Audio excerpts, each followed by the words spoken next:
kasilima ivakonu amo.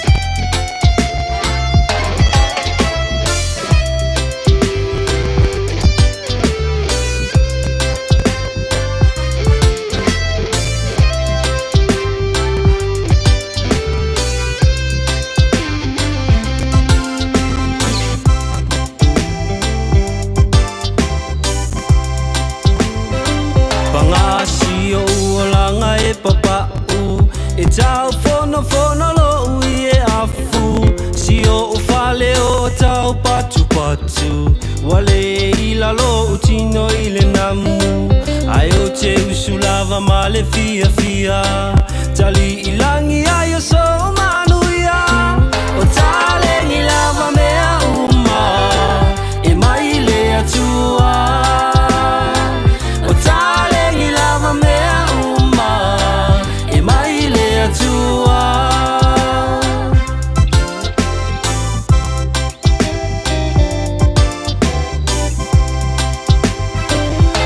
te wha atu I le aonga e whai uma e tamaiti o uponga I le uli o si o upau ma o uwai e papala I le namu o alofi vai ma fia o se e vai o te lenga fatia si o ulu e momo e tutasi le moa o le whai si o le moa o le whai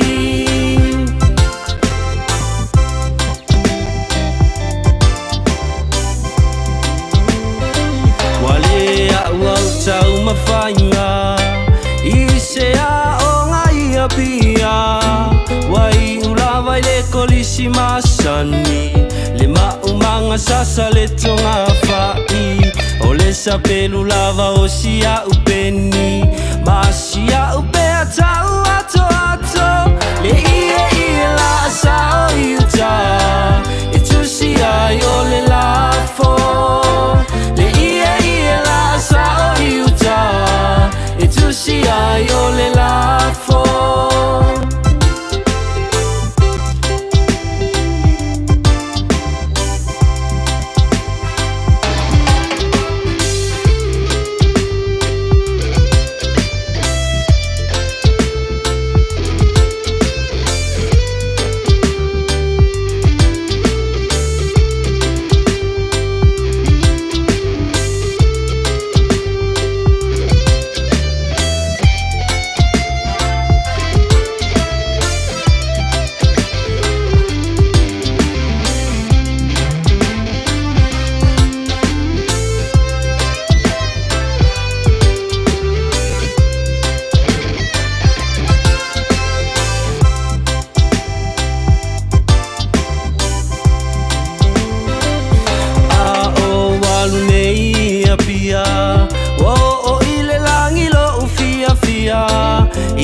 Kaisila o la usikaili I le sesenga ae tau le whetaui I le fufusi o si o uofuae Ae le ai oni o se wae Si o umiti a futau le ofi O sili ai o na oti Si o umiti a futau le ofi O sili ai o na oti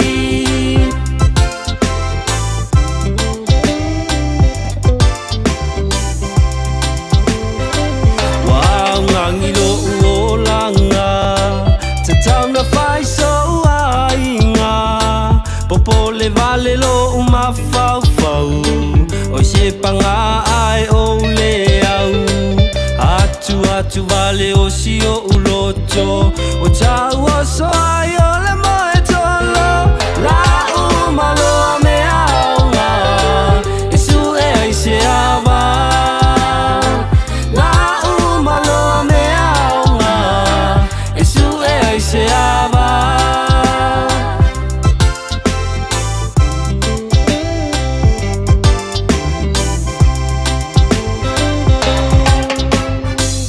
Mawhai o na awina atu o le polokalame a le auli mafufunga mua. Ona o le lango malosi a le Galaxy Childcare. Vili mai loa le o lua tasi o valutolu, lua fitu, lua iwa fitu. E risitala aila walo.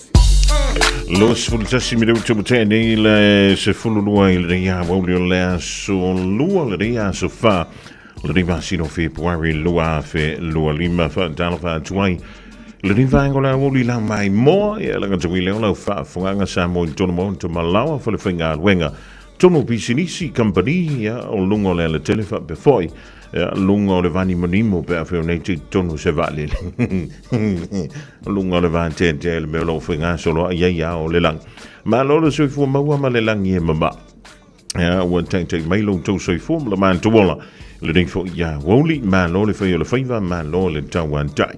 Ba malo atu talinga ya te pe o le hele to ma tanga mai le down le la. Si me fo ile July fun ma lo to o no fonga mo por galami. O le woli ma fonga mo si ile July fa ile fia na nei. Ya atu no na mo to e umale to tele o na yalo ma fa na fo ile tatu tru le to fo yan tu ya onga ile nei kwanta mo ma le ni fo I tau sanga fo. Ja, fefo yeni si o le whanau o lo a awhia I ngā se ngase o le tino. Ja, ai ona o le tele o le asa o le la. Ja, misi la vau nisi o whale a onga na ua wha o la imo meo ea kontineta. O io ea malulu.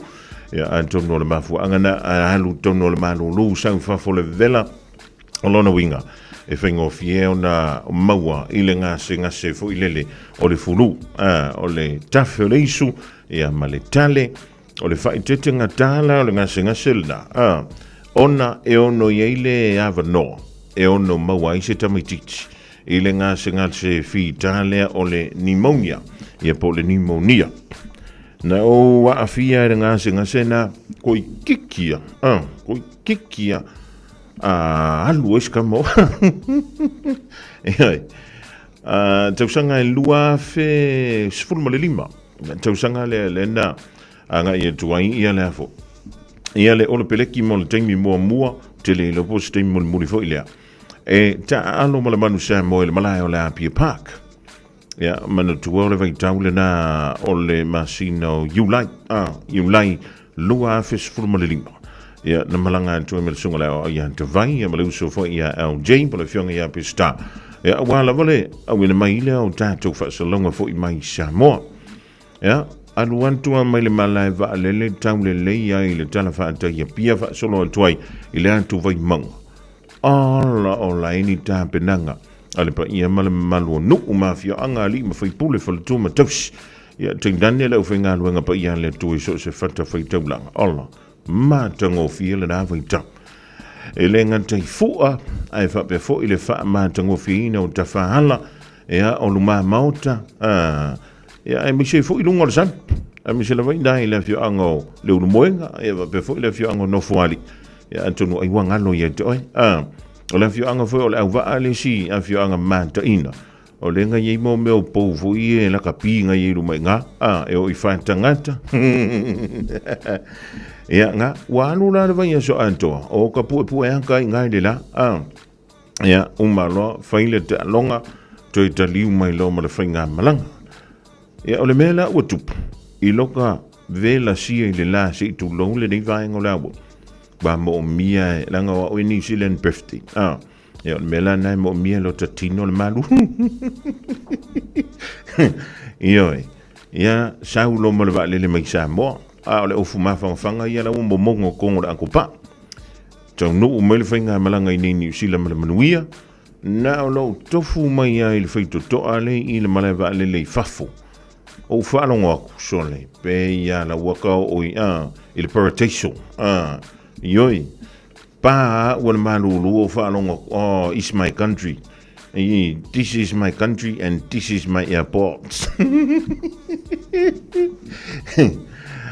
pa wel malulu e manku o ke minga o le makua I vesile winter le tang malulu tono New Zealand le foko ka ngu me fai popo nga lu Samoa pa le manulu o whalonga o le manga I ona ka whalonga mana tuana o le utaman tua o levo o le stofin taunu me le whenga malanga e na i fuafuanga whale ainga na toi malanga tuai I Samoa I le aso sa ia tau me le stofi aso for le komala kiki ea aso tona ilo oi fai voi vai o kam ki nganga malulu ai fewa i le stona ia lulu malama to fenga malanga i sambo tau nu wan tu fo fuanga fale a hinga fi lai i le fia la sunga fua ia a mantele asolu e malama ngi le asolu a fa longa ku ngai lo iku so le pe ya la ku i se kau o fa longa ku i li se iku so le pe ya la ku i se pa o se ka vat ia e vai mela al makoai sorry vai se foli ngor kam malang ngan wa ko li dia ko ai o ko le sulu wa makanga fa u foli ngor kam malang ya man to lo fulma te mina ile le tele ona te tanal tan to fulma i fola i mo tu ya man to an tu lona ile le i o fulma ya au mai lo mo fola along i fola au la lingol fola amoxicillin tama voi le va me je kau kape il sia mor furu mrea markana forma ia ingo ia uma fola malele si la fear forma o le reunion me leva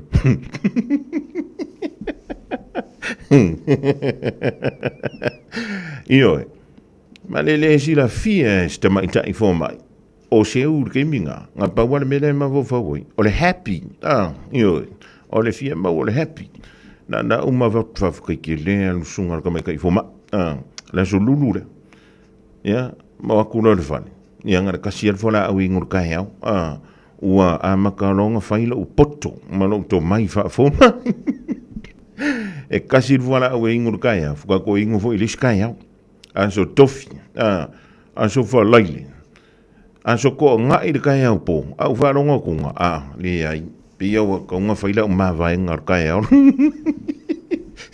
yo o va longa ku nga sole pia wa eli mai alo kai ku ia e vai melan mantofal mo e se fu ia volingor kamalang ko sanga e sia kudan soru ale wo o le sko nga e manku o le po ngana sko e fa ele tina vo le fa i le me le fa mo le reunion ia vai men makofan tol mo e se fu linga i u faria ia ki ngala nga le fia mako io e fa me ko runga ko io e vere ka ku i runga a umanga vai kong o ke fa longa voi lo i ku soli pe yo na ku o jelo li pa se fu i ku mai lu ia sangle si fa mai ka ko la ia ke fa ho ku ira ai fa longa ku soli bo ka le ai ko sa ka manga ia man tu ala o fa ko unga forma o lenga fa merkala la forma ingu ia uma fuala au kui e ke ai lo ma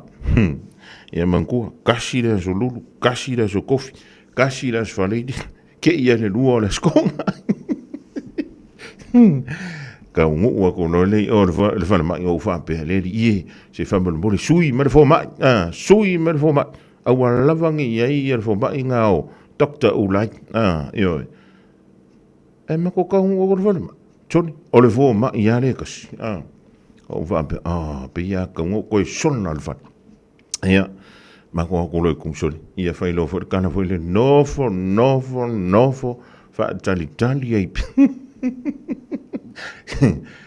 ia va au mai lo mal nes ia o le wa ngol fo ma nga lo kofu ko ko wa i mer fo ma ia pe ia le va fo ma sei ke ma sanu sa fia ai nga causa mi sanga supo ia pina til ta o le stona ai pe o se fulu e por su kasile nga ia nga ai mer fo mai mangor fo mai fe nga mak ai mer fo mai ka nga fo mai se i mer maka ku ila mai ran mo ko sa wi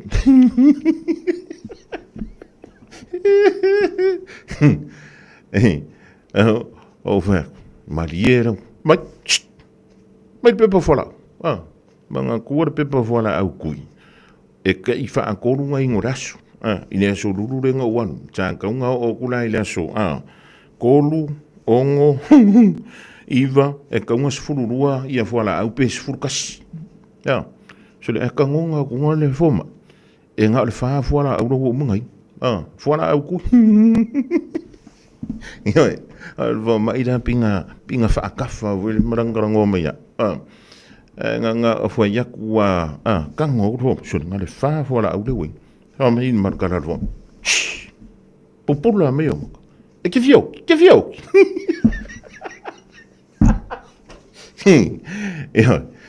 Eu vou lau viong tamai tai foma. Yo, esse le manga yo le manu ru ko ngoro puku. A me né? Kali sa amro si. Que viu kiri. Vamos bolire ai. Ele fez uma vaenga. E fa me marca na foma. Fa longo le me yo karinga. E fioki. Nga wole le ngua fala. Fa pe amariro vingalo tamai tai foma. O ngā ngi le fia ma ko fia muri ka pelo alu ka kai la ko uma la ko ai ngai ko kongi ngai ai kana kana foma o ke ko fa ko ro ya o ku ro lunga pingi do mo o farong o ure ka fia o la e va veng fa le ko ngoi le soi fu ma lo inga o I fikar foma ke le ro bo foma yer ke mingi foma o va ia mariera o fiong Mamãe, a viola, a ingula fora, o congolo ma fofo. E que caianga e ka fia uri foma. E uma busa ka fia ia, e tai anga ka fia uri foma. E famero foma. Aua lava. Oli. O leva ngo fia aka. Au fa longo ku yo iku so le la pu le kinga le vanga via pisira me ga mo ei pula me que viu o la le vanga via la vai me foma ko oki mo le me le kinga o iku ile ole pneumonia po le ma ile mo ile taya o oe ele malulu ele overlo fa vela ye po lo fa la po lo ngalui eu fa kula fo ia malia mai ro fingalo yo sha o le lo fionga to te fo mai ai si mako vo na ngara ia mako fo mai awa la vo ko awa la lo fionga fo mai tino ai wa le vanga fia la o mingi fa lo penga le fo mai Adanga le e foi lo al mako vanga ko amelo marka awa la e ko va ia I forma e o mai la ile so o ke le ko ya lus forma no nga o lo ban wa foi o se singa I le o mama pio e le fionga ya ma mea o feeling o ma mea fono ia e ma ia ko foi mission fo le ko ya tali yo le onga ia mainga o le foltua ia le Leone Leone Sione onga ia ngasinga le fai mo le as o sio kinga ia fani o sio kinga ia laufi e ma sio kama ia vai pua ke longa simi o le vanku malo ke masalo o le vanga fa ilangi le fola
mai lawa na tai manongia manu matama pole no foi tu ainga o fuata mangafa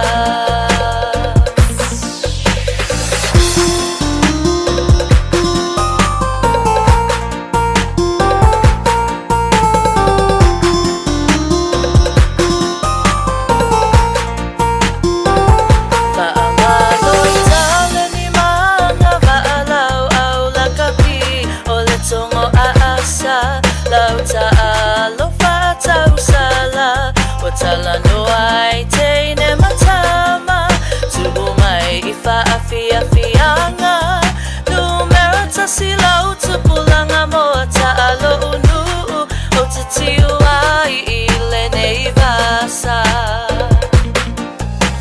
afio mai utufai no ole matua afifio asima le patuma ai ngai mai lawa na tai manongia manu matama pole no foi tu ainga o fuata mangafa afio mai otofai no ole matua afifio asima le patuma ainga tolu maliu mai lawa na tai manongia manu matama pole no foi tu ainga o fuata mangafa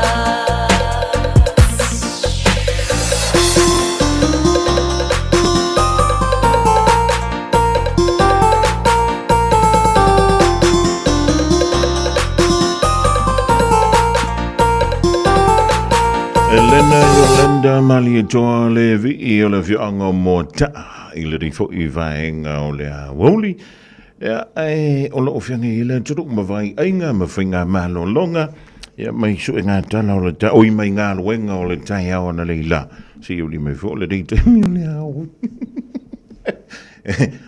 o la ngā luenga fo le mea ngā whaikala io e whaikala na i rungo te sering a whaikala e le se kupe mawai le maua se mea i a kamaki. Yeah, stop it. Stop it. Yo whaikala right now.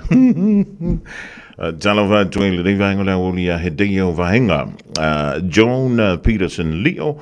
Malele ulunga ono fa before ia Nicole Weber pe kai kawa fa ilangi fo ia Nicola ko ia e soifu. Le fionga ia mulipola piu mulipola. Mana tua le teimi fa ia nei o tui si uso fo. O le ala vai o la kakale o pira stau. Sol.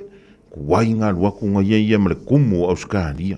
O le vema ke fio aku mā kui ngai Auskaria. Tawa i malu, tangiri tu wina. Le tasi mai nai Mangry Bridge. E sila mātongo fio stama i aina. Mangry Bridge. E la talantaile. Fonu oti. Ia koe la kalaka i fo i ngai le maunga. Koe la kalaka i fo le kele o pahalangi. Tana vantu foi ele tinam tu ia fia fa longo ya le mafuto mo le rivaengo le woli yo ya toa penaia ya fa pe foi le mai ya fa tai a mo sambala ai ngale mafuto mai nai melpone e skimi ko ko ngai si ya si ko fu yo ko to mana sua fia tawina fiola oi mo sire runga i ya o felila malia paula alo sa mo man tia e foi lu talinga ya leo lena ma dolano nil tay o la ka foi melon kofsio ya o leo stop it yo o le foko a solua ko kam foi mai lo kofsio la solu e dice me ola ka kope mai ya kofsio ya o ka ya po o le mang ye sulo le la fa ma lo to ngar we ngalo fi ngai ya male tringa ya leo e montanto ia le fio anga monta mi sitanto ia na la e ina to ninga white ya sola e teliana malolo fo ia black ya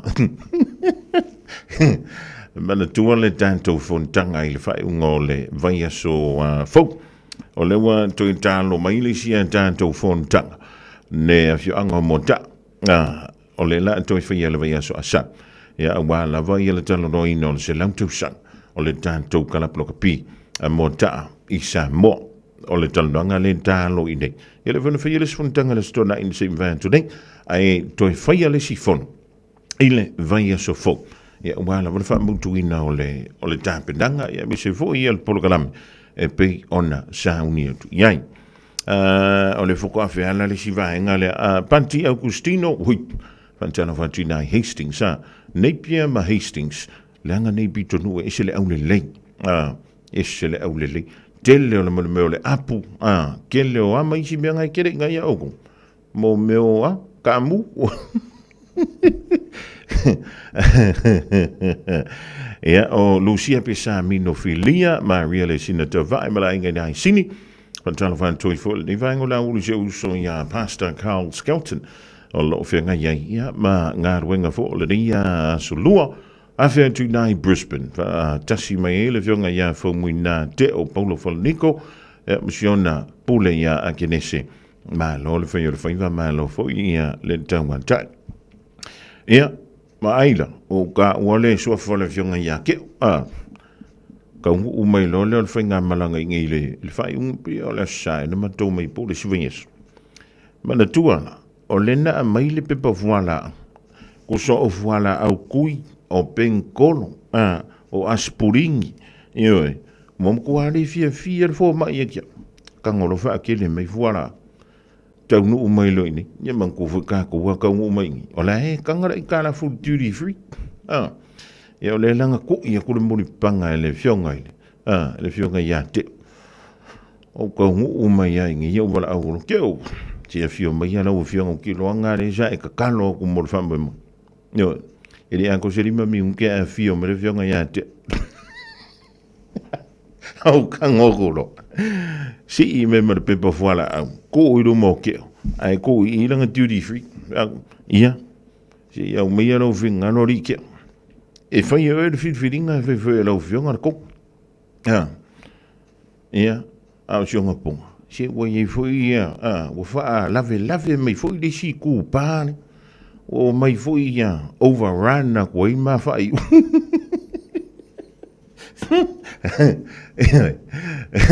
Mai lo ma, se usui ha te, mai kelo. E si dia le uskai. O wha, uskai oi, o kere vi uskai.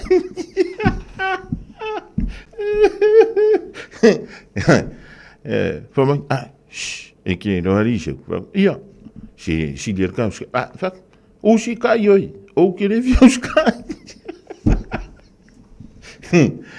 ia ora me la wa ku so le mala mai vola so na so o fa longo ku le wo ko se vo le eli o lo kai ku le mai le o le pneumonia o le taia o le manulu po le taia o le vevela pea whaintel 1 2 shan tunu manulu e mawhiwhunga kai au ingi usila manulu tono le o le ofisa po le whainga alweng po tu tonu vo lau taawat a vi o skanga kai fia le manulu e whaime o so o i fafu e le umianga pa o le vevela ein to sau tonu e whanangu e mawhakua nga e mawhakua ta whelo ma le isu se i tono o i ngala a makama i el furu o le furu so o kuai ia mare keker po keker vavea e umalola kekenga avelo mo o il foma le INE po le emergency e te o tulo i o fai malau me foi le me fa longo le foma i lo paku fa longo ku ma mai koe ya alu sa o ai miro mo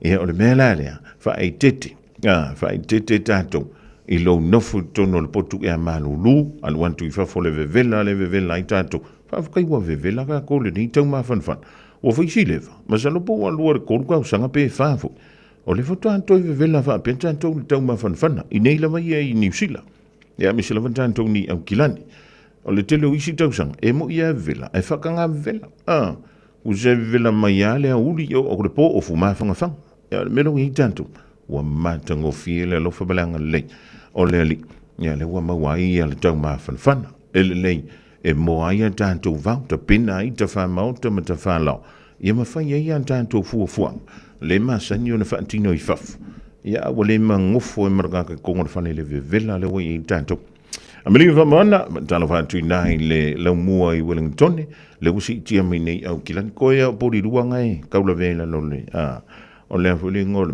o le lo mua Queensland le stete malosi male au le maroons fa tala fa tia koro tisi male tali lua tu ya before ia fa ma siv ia mse uso ia taito lo pati Federico ia male Sunset Motors ia kele lope fia fo ngi ka vale wa ma o si o sia ngi ka ia ia wanga le pawanga le menga e fa le Facebook ko se insingia e Facebook nga ia ki mi e dei mai lo po aki mi fa ia nga wen ka lo fai sko inga mka fa ia mal sunga ia su A whaialo sa ili se a onga a mata molo walu. Aua loe te toi popole o le Galaxy Childcare e tele o na la lai au kilani I saute. E toa tele whai a o ngā ngawaa o le a o ina le whānau e ia inga whapitoa pe a le sitala lo walu. Tolus fulu I tū la, free. A vanoa le vēna le a onga mo whemalanga inga le whānau, free. Maua mea aia le whānau, free. E ia inga whapitoa. Mo nisi whamatalanga, whafsotai le o lua tasi, o valu tolu, lua fitu, lua iwa fitu. Hei! Aua na ia vea oe pei o isi tangata e manatu maa I le wha iti ngā. Ele na o le inu le vaiti polo na seki ai lea. A le vave tonga fitia le wha iti ngā. E ono o le tūlanga e maua I le fever rheumatica, ma e le ai lava se tasi. E mana o e o se e pele le nā tūlanga. Aia. Ave loa na o walo, e whaile siaki le fō mai whale ainga, o le tausi mai le aonga, po le whale talavai, e vave, whaingo o fie, ma le mea sili o na tāua, e le totongia, e mawhai foia na whaile tui le baisilin, e ki lia atoa ai, saula ia Samoa, i le neivai tau o le tau mawhanawhana, ia tausia le leina I o tātou alo ma whanau, whaile siaki, ma whai loa le tong fitinga, mo nisi whamatalanga, sa iliana I lunga le social media, Stop Sore Throats, pe asiasi I lunga le upenga ta whailangi, stopsorethroats.nz. Au Milo Valentine I le Manhattan Tui Samau Valentine's Day Buffet Dinner. I las whareile asu se fulu whao Februari.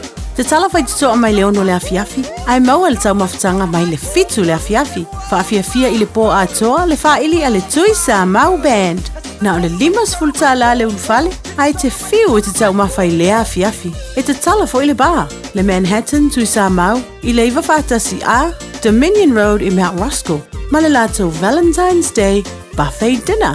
Whailo sau booking ya Liz I le olua tasi, o iwa tasi, o fitu o valu. Jalo whanawha tia roa, ua te talaina neile o unanga e veni, mo whaktaunga I au ki lani New Zealand. Numero tasi John Coulter Drive, I le Auckland Airport Shopping Centre. Tau whatawhatonu lava le warehouse ma le countdown. Lau whale o fula wiloa le e veni, Auckland Airport Shopping Centre. Malo soy fua, o se fufonga Samoa, Radio Samoa, tasilima iwa tolu amo, se kia Radio Samoa.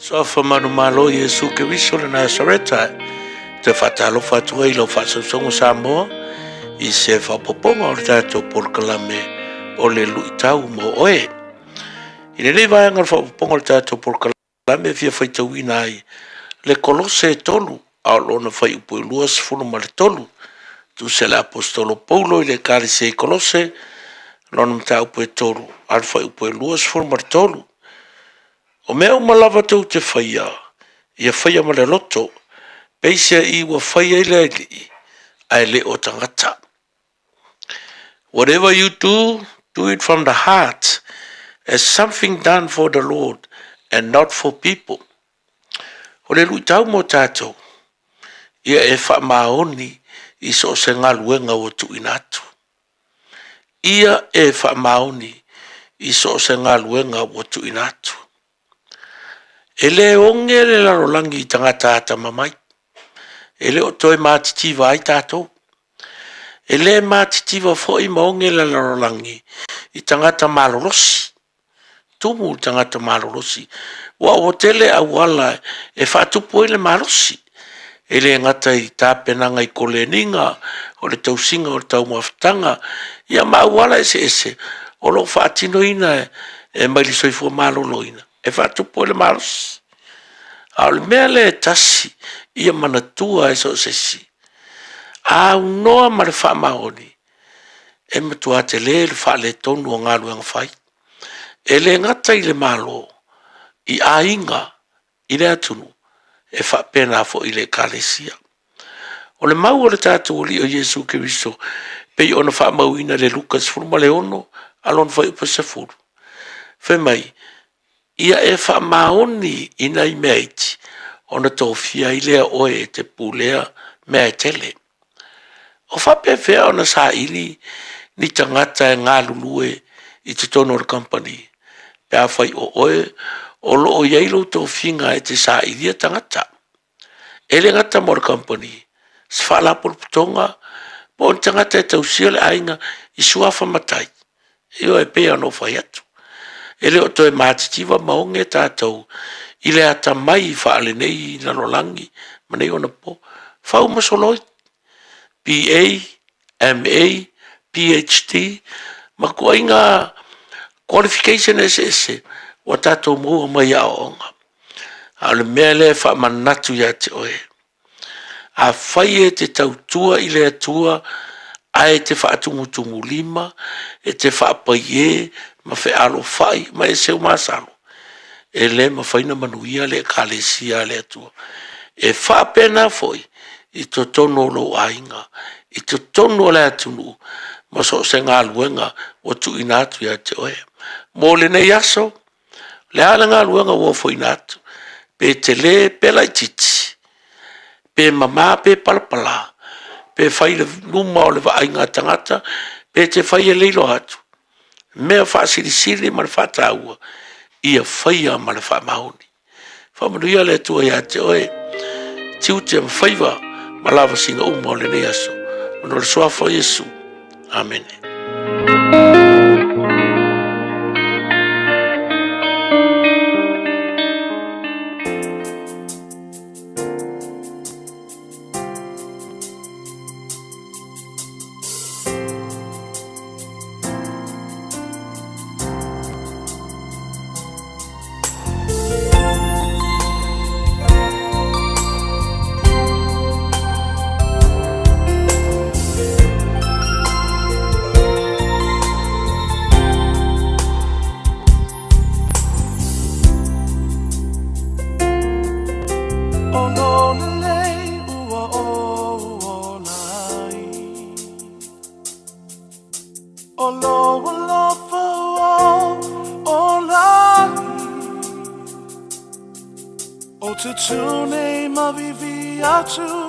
Mamoni mau ilo mamanu awa epahia oe olo lei ua o nai olo po o nai o te tune ma vivi atu mamoni mau ilo mamanu awa epahia if I'm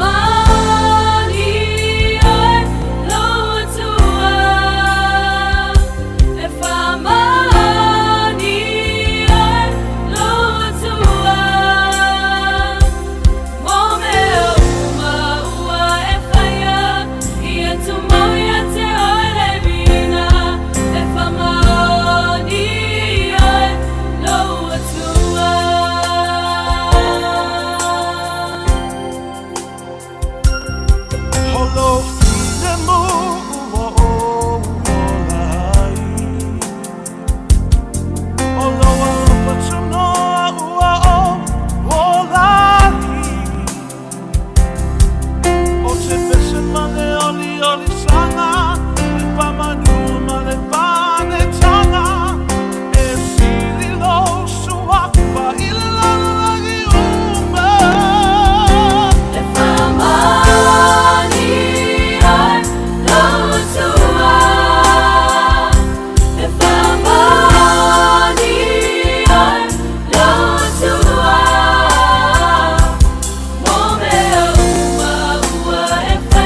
Alofa tūnoa Lion of Judah Worship Team e wha maoni o e lo wa tua taulunga anto ele polokalame lo I tau mo I tātou umalaria. O le lau toi lua minute ona tā leo le itu la e tasi vau te antu ia Pastor Rolani Mikaele Lota mo le upu fola mo I tātou. Le ase me si le antu nei lo le wha maoni me titi e tō fia oe e te pulea mea I tele. Ai e se I whanga I mea la I ti e umai fonga ua e kaupoi I mea e tele. Tāli tulai tasi e whafonga I sauto tonga o tātou tala mai a se uli malau leifi. Ualu o le po atoa le maua sa umoi la umanatu atu ya oe ua etu ua ai ua sili atu se tasi lo umanatu afai olea ua lavalea afai wai musu sa se fai mai se upu le te ua peo le tasi upu moa lulu ni upulu ai sili ona fa apupu ne yetongi ale moa ai ulo nafa e peo le tasi muangangana e fasia o le ngata ai e pupula mai ona mata e fasia o le ngata ai e pupula mai ona mata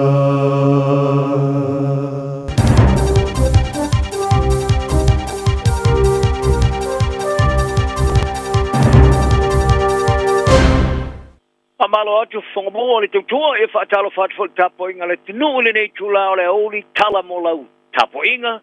Tala tamoa, whai joina Sir Colin Tukui Tonga tua inga Robert F. Kennedy Jr. le mi sela I Samoa.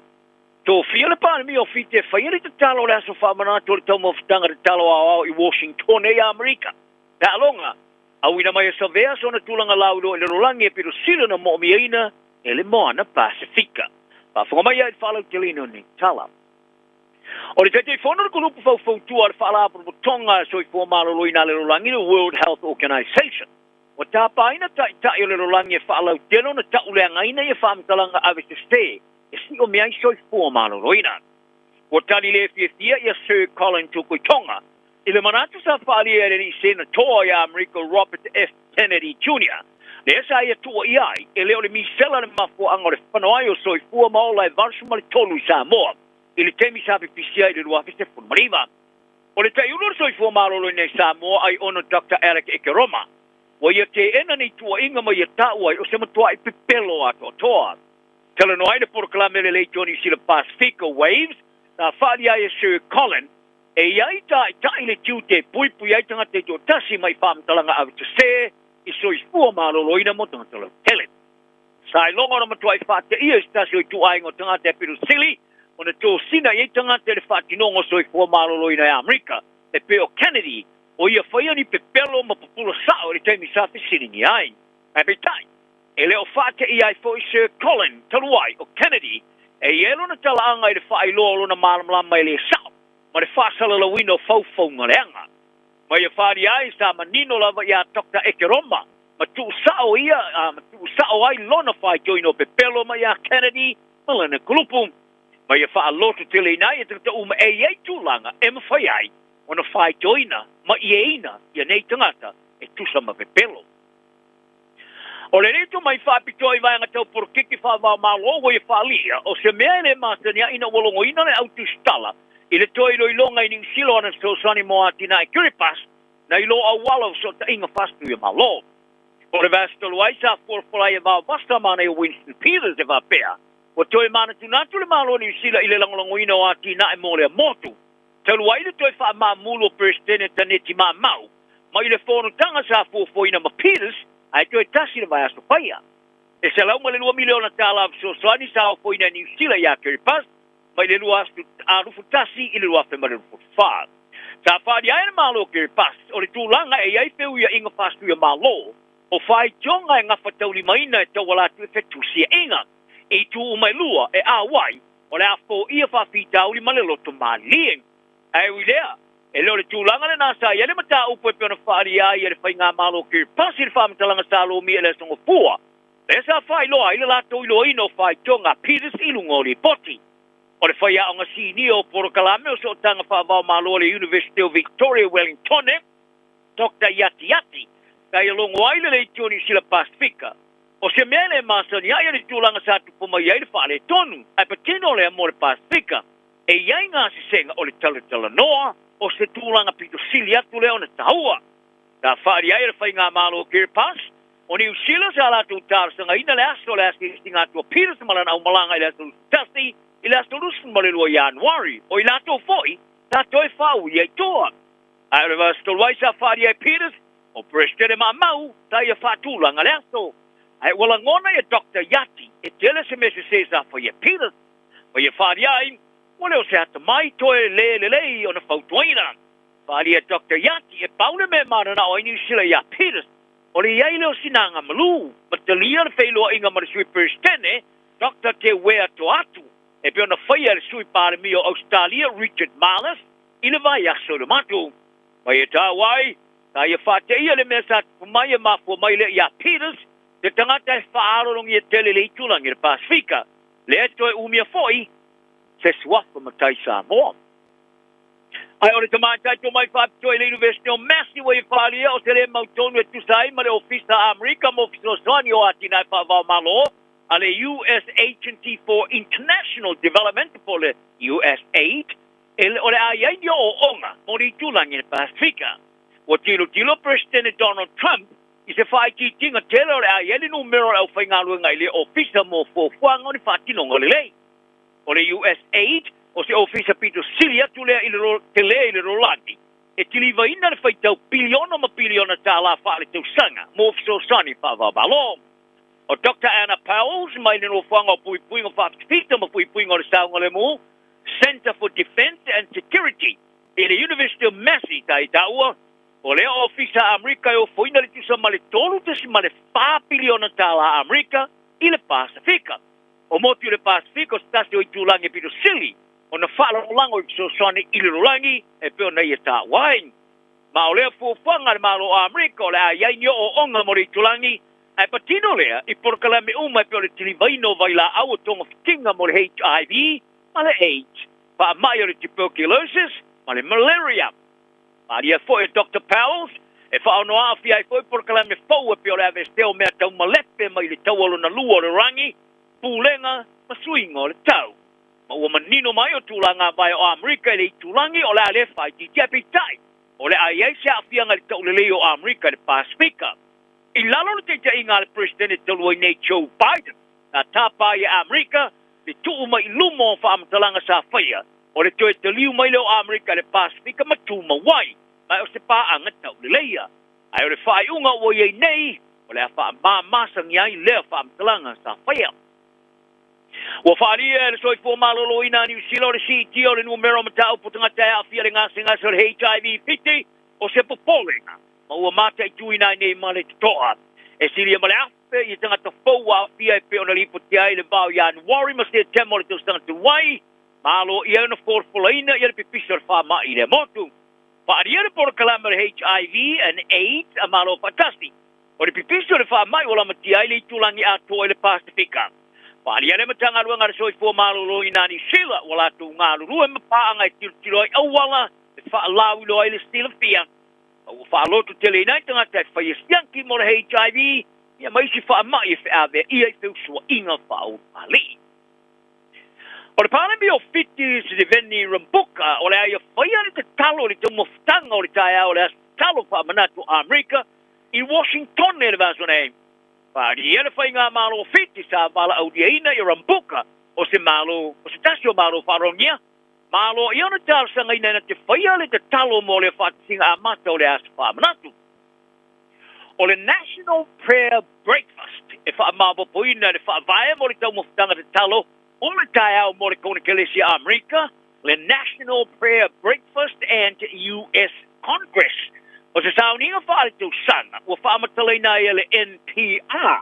O se sauninga, so file mu, so whaatasi, e toi mana tuna tua I tū whaale anganga, ai peitai. I le telo tau sanga, o se sauninga sari le mai le telo ni whewestea inga, ma tā uai e tumuisa I ngā tupe whaiai, tāro sanga whātō ai whaala tua. Ma ola wafo ina sāwhia e isi si pai Rusia. E mara lipo tia e se whaala tonga mo tala ngā lulu e au noa manipulofiti. I le aso lua le masina ne o Februari. O rambuka sa e whaalia talua nei, e na talangalango ina e President Donald Trump, taluai, o lana nangalango ia Israel. Ma ua sauniuni e wheloa I male au whai tūla whono Amerika, ma isi malo whaalorangi e lau loa, mo le taimere so whaatasi, ma wha mautua I langalango ino te inga wha demokrasi. Le putia I le lo minga na Fiji Times, e whaalia le malo, o le awa I whai rambuka se whasolonga whono tanga maulunga e au fia I male suyo le kone kelestia, ia Ed Case, le te te whono wha kone kelestia le wha parituia moto le Pasifika, e tala noa I nai so tanga Amerika mawhiti, wha pia maisi motu I le Pasifika. E talonga o le whiriwhiri o adi somea e a vema kapteni o le kapia le mora Pasifika o le mea moni, o ia awina mai esi tūlanga o lona le lei le talonga le rurangi, e bea o le misia mai le au le mora Pasifika e se tempo pū talona a wai ma whawaina. O se tūlanga le sa whaari ai le whaia o le mora Pasifika ma le kapteni mo fōi o le All Blacks whaalongo tana umanga. O se vea iwa su whātalonga whai taulia o ia ofuina le tōni ngalanui luli, ta whailo le vasonei le whiriwhiria na te ia le mora Pasifika, mo le tausanga nei. Alia whaalongo o le whiriwhiria o se vea e a vea ma kapteni sa au tasi uma iei tamata alo. Ta ia whaalia, ina ua ia tuina I tamata alo ai li pine o na maua le whai unga. Alia whaalongo o le taulele o se vea, ua mua I lupa. Ai o le teimila ma sa tilo matala no iei tama ia te ia sa la tui loi nai. Ua peila vo I la tau. Ma se tangata e te I mua I luma, se tangata e tele, se malama. O le tōtau sanga talo na whawaina le moana Pasifika, pa awai le tāmiru sanga supalaka pi Pasifika, e le au stia lama le whastalonga le tāmiru sanga le paumanofko. I le tau sanga tuluai, e tonu tālonga sa manu ai, le tau sanga pitu sili atu le ona le lei mo I lantou. O lo iei se vestili le tūlanga tonu ala tamu e sa vea I le au pe atu tilo iei le tamau aingo tamaru ruae, le lei o le tāalo I tūlanga lusi fōweti. Ai a sa vea, e le kea po fea le tūlanga, e tō fia, e tomo e ai. Wasainia nei ar kalapuni ki le Canterbury Bankstown Bulldogs I Australia le tamata alo I luma ar kalapo le New Zealand Warriors Taian Mayo o le tamaru sanga o le tausanga nei o le tamarusu tausanga o le awai atu nei le iso na uso a Samoa I a Stephen Crichton I le Bulldogs a fora ina le asona nafi o le Bulldogs I le sainia o le pengainga ma Mayo mo le tausanga I le whaatare noanga mo le nei jori se le Pasifika sa whalia Mayo o le whai o le ngaio inga sa le whaingo fie o se whai unga whainga tā e peona whato a whaia le vastol wai, ina ua tala noa mare kalapu ia te iang. Wai a tā wai o le mea piru sino tā wai a te ia o le lango mai lona ainga, ai patino lea mai ona mātua ia toma ma pola mai uu. Maria toma, o se whai unga sa whainga whaia ili 2 minute, ona o ia e maastani ona a vea mtanga tāpua I tele le Warriors. Ai ua le fia ina watu umuri este ia Sion, se kalapu sa a wai tal mai le sumare whaone tu sanga. Wai e whaafte iai fwoi de kalapu le Warriors, I lona whaaria, ana le ai le Warriors, e le olo nā tali le tūlanga o iei nei. E te fulu ono tālonga sa tālo mai umo le Warriors, le tūsanga babae, le na ruai tālonga le tāmarasanga o le NRL, sa tālo le tālonga ma le Titans, ia Abrila. Ino visilingia, I Sion, pe tālo mo le tō Samoa, sa ia whaalia tālo stia, a wao le isi nā wana sini au tū. O le tama fusulongolongo a Ukraine Alexander Usyk, e whaano whita iai masu e ngā malo sonona le lei, mai le champagne le rangi, chai o peteia.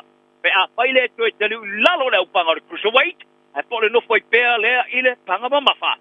Usyk ua avea masi tama fusu pitumawa e whai pelenga. I le mai ai ona manu malo le pine aure I tālo ngaro ni peka I lon tona le rafsu ma le lua, ma li liua ne aia fuspa professor. Ai le tau sanga I lua sulvalu sa ia kilia e se umai tamora au panga o le cruiserweight, ma avea ima champine a iai, undisputed champion o le au panga. Ona wha se ai nei lunga le au panga ma mafa ma ia wha toira lui nai Derek Chisora, wha alua na mano malo ia Anthony Joshua I champine. So on ai mar fato ilo loino Daniel Jupar kui puiona champini pa luona fato ilo loino Tyson Fury i le fusu anga momoa le stava ai la vema champini ya o pangamafa pa fa luoina ile tulanga sa Austia Evan de Holyfield ai le faia la le fusu anga lona luoma Fury a faria e Usyk ilo no tainga itu step wina lo pangor kuso mate is a time in rumrai mo le toi fa ona champini sa fa maamulu ina o step wilungan pangamafa mai tasile tama fa on obeila mana panga o chai o petaya lolo ye umia na champino langela bie ta manino ayo na falia le fa la utelena fa plenga o petaya 80 Hearns o se fusu anga de vaule tama Ukraine malalos da mo Australia o lo o yai ia lato fufuanga ino silingia de televisia le IFL TV ya Usyk e winga de la fusu anga isela fusu anga mo petaya a petaya ye fa ali ere o ato tona yesto na mana Paulo Natali, ole a tonu lava. O ye whaari ai o pitaya o se tama fusu mawae. Mai whoringa mai Usyk, ole a pitau e maseise manu malo i fusu anga di champino IPF i le pangamawafa, i le vao Daniel Jupar, mo lupe sori ai Larry Joseph Paka la sulua a rupurulua, pre masina nei i Saudi Arabia. Tala nal nei oli, anga la leisi, so i foia mo le so.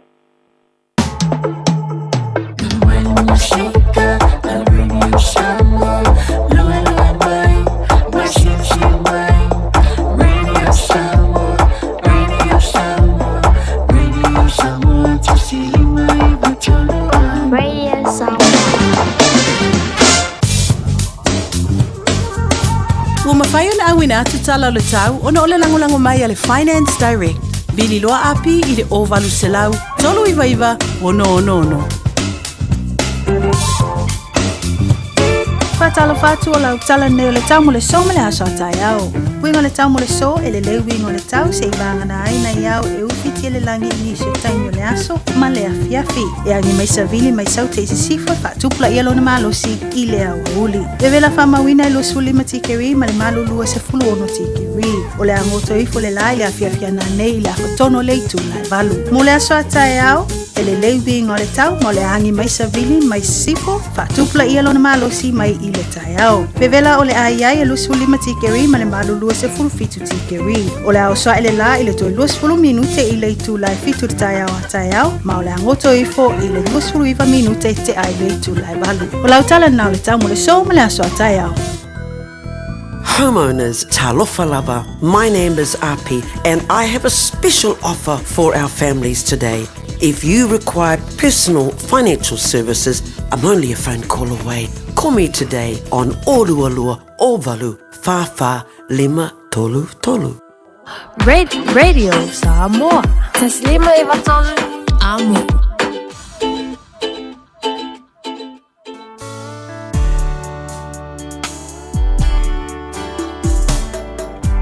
La ubele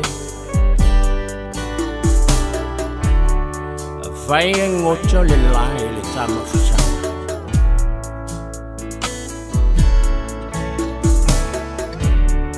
oje jojo se lili sama yo batafa e faile mabai o le alofa Afai ai mucho Lene olana Ya eila Ono Manganga Uma ona fai Wacha Wachala Oche chota selili sama Mayom Tafa La faila Foye le taya I ave Olela Nama chala Lona funga Ua ulena Malesinga Singa Ma eia Te aia so uma Te foi ma leo Ma oi a utofa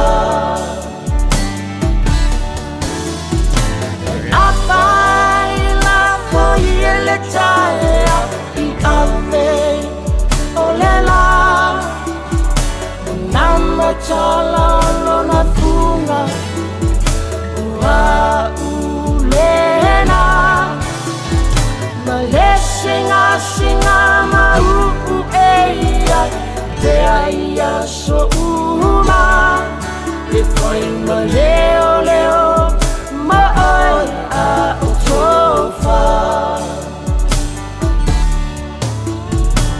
vai lema vai longa se lo fa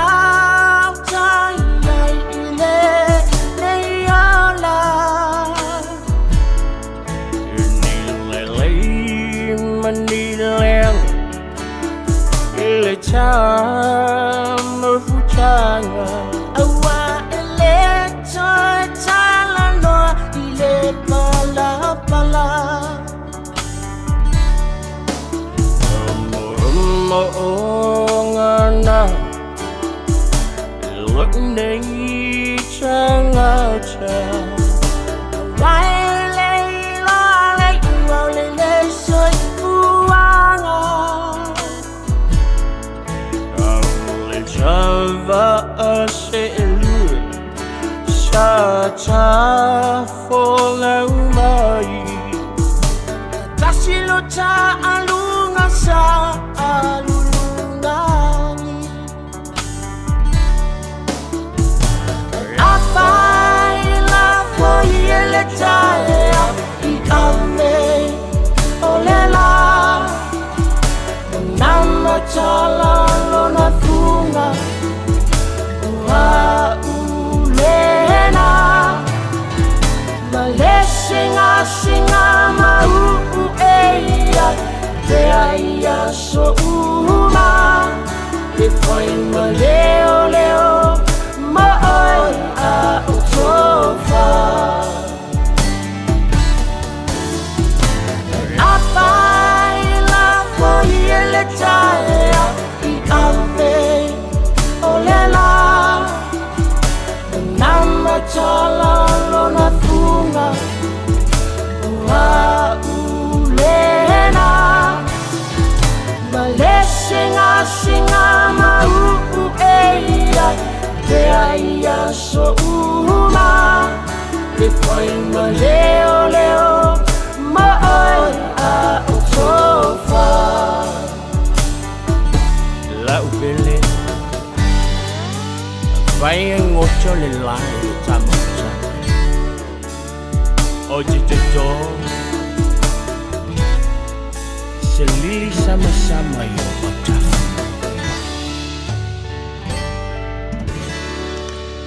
Sufu kamalia na o paunga tai longo I pule le divaingo la oli ma le pese ua whaingo ina tuto se lili sama sama I pule lili sama sama Tuto ia o tawha bea o le teimi tā I le longo ia pe te tā mai ai pāte ia pe tuwha mai ai le ipo whaipotu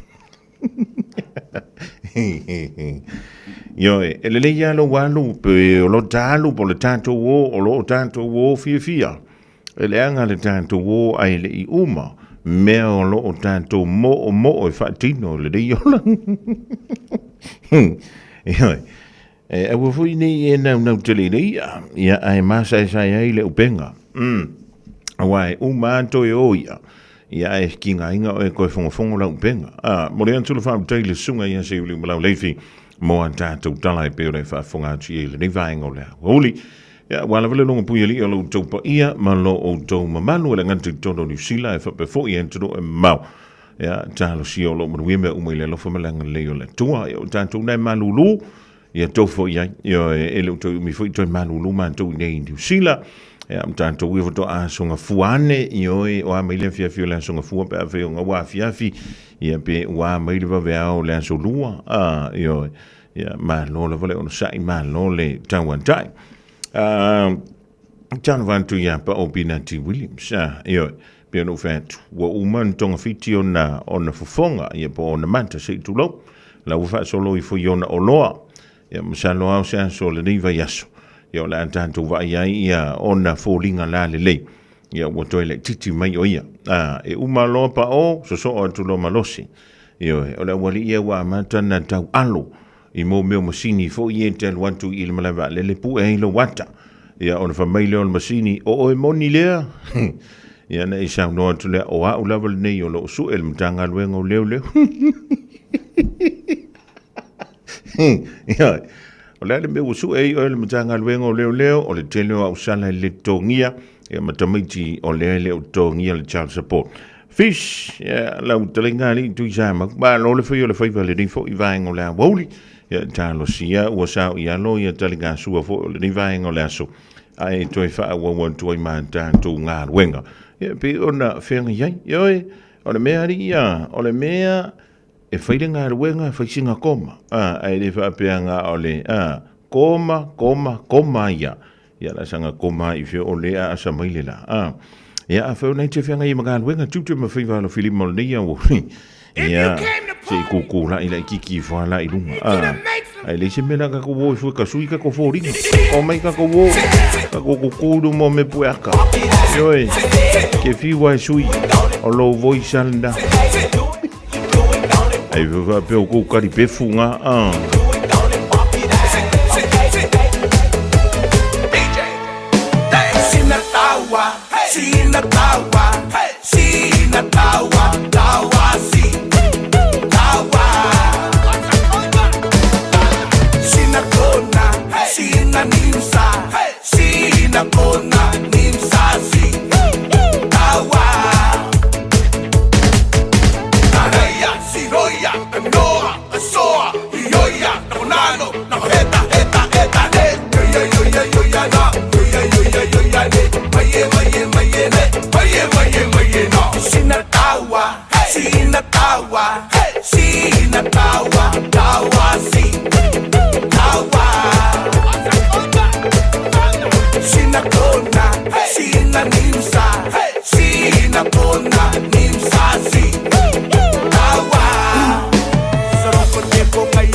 A whai alo sa ili se a o ngā a matsa molo walu. Aua loe te toi popoli o le Galaxy Childcare e tele o na la lai au ki lani I saute. E toa tele whaia o ngā ngawaa, o le a o ina le whanau, e ia inga whapitoa pe a le sitala lo walo. Tolus fulu i tū la, free. A vanoa le vena le a onga mo whemalanga inga le whanau, free. Maua mea aia le whanau, free. E ia inga whapitoa, mo nisi whamatalanga, whaafsotai le o lua tasi, o valutolu, lua fitu, lua iwa fitu. Talofa, oa ua mele, le tinao ana ma John. O se vai aso pisi le nei vai aso. O lo o afia John i le fulu, ai o lo o maua ana i le tino mangeso. O lea fatoa o fo i mai le fale talavai. Ma sa maua i le fisosoani mo nei faafita auli. O whamatalanga tā ua. E pei o manu anga i titi. E iai ma o sia o le tino. Ma fesili e winga i vai la au. E iai fo i le no fuanga mo tala no anga taito tasi. Pe amana o mia. O le fale talavai foi. E mawhai no la tautu uina mai vai la au. Mo isi ngase. Ma whaatino e matui pui. O lunga o le housepoint.co.nz e te maua i whamtalanga o le whale talavai i le taupi tonu. O fia maua sau ta avale po sau piki apu. Ai tongi ta i vai aso, lua vai aso, pe ta i masina. O le sleek cars o le a maua ai le fisosoani.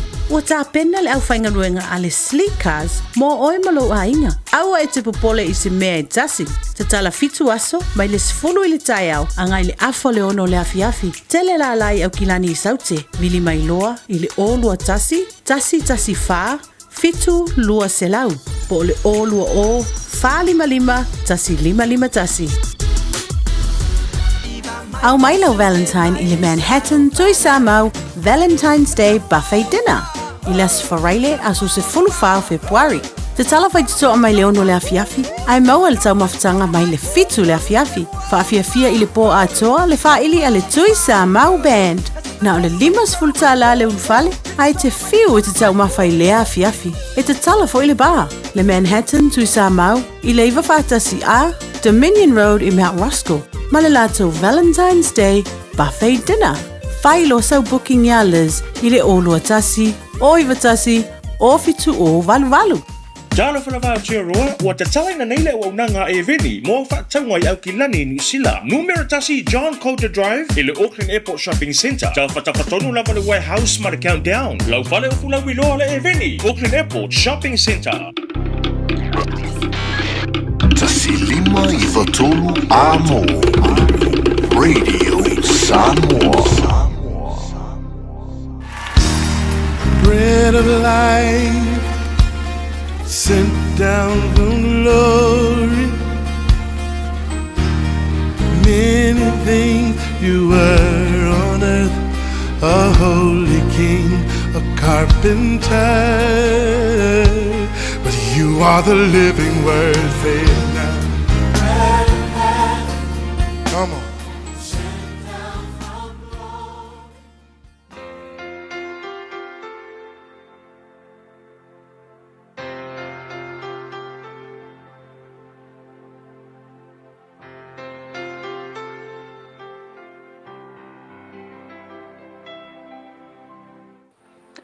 Ile amatanga le leva yaso te fifia e whawhiloa i tātou tunuu, ma i tātou porkalame masani fo i yaso taitasi o le areto le o la malo lava le soifua manuia i ati oe mawhai na whaso tai mai. O le tusi le a Roma i lima whai upe valu sa aluatu e fo i tātou porkalame le yaso na tenei i whapea a ua whaalitino mai le alofa o le tua ia i tātou ina ua maliu ke riso e whai masui o i tātou. Le upu le whaamamawhaina o le ua whaalitino mai le alofa o le tua. So le mita upu whaila mo i tātou le yaso, upu mo oile le yaso, ua whaalitino mai lo na alofa ia te i tātou. You know, le tuspa ia atoa lava, mai lava i le taimina ngā sala i atamuma eva se ia o mai le whenga inga fau.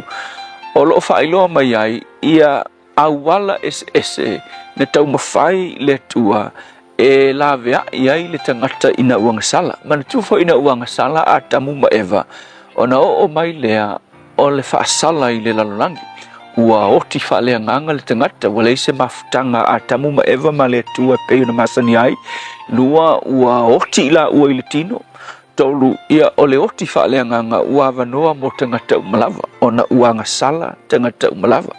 Ua urufale mai le malaia i le lalolangi ele finangalo iai le atua.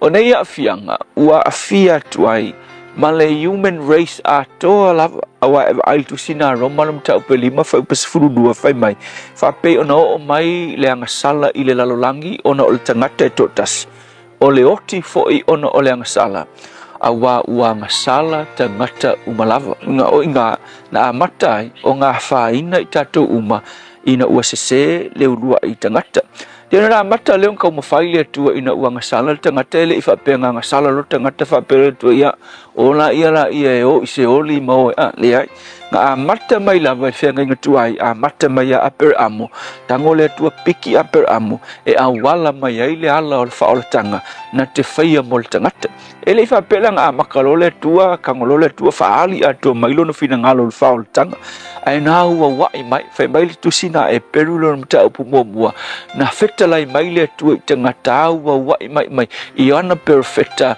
maala ese mai le ufa sa molo ya ole o tonga fiti ese para il fa pertania o various ways no winga o awala ese na tau mafaile tu mai fenga ngatuai e fa ai lo mai ai lo na lo faile la langi ala maya per amo ala maya Israel le no una tupu maya per amo fai nga taulanga o tu la fono a nei me uma o le tau mafai o le tua e la vea i mai tangata se ia o lava ina o i le fa atoanga o lona alofa o le maualunga ma le tumutumu o le alofa o le tua ma le taualunga o ana porkalame e la vea i el tangata o lona foa i mai lea o lona lo pele e totas lele ki fa longa kule mau fai mai le mau ua fa ai loa mai le alofa o le tu fai mai ua fa ali tino mai inisi upu ua makua prove mai le tu e moni e lofa i le lalolangi e ala lea i lona foa i mai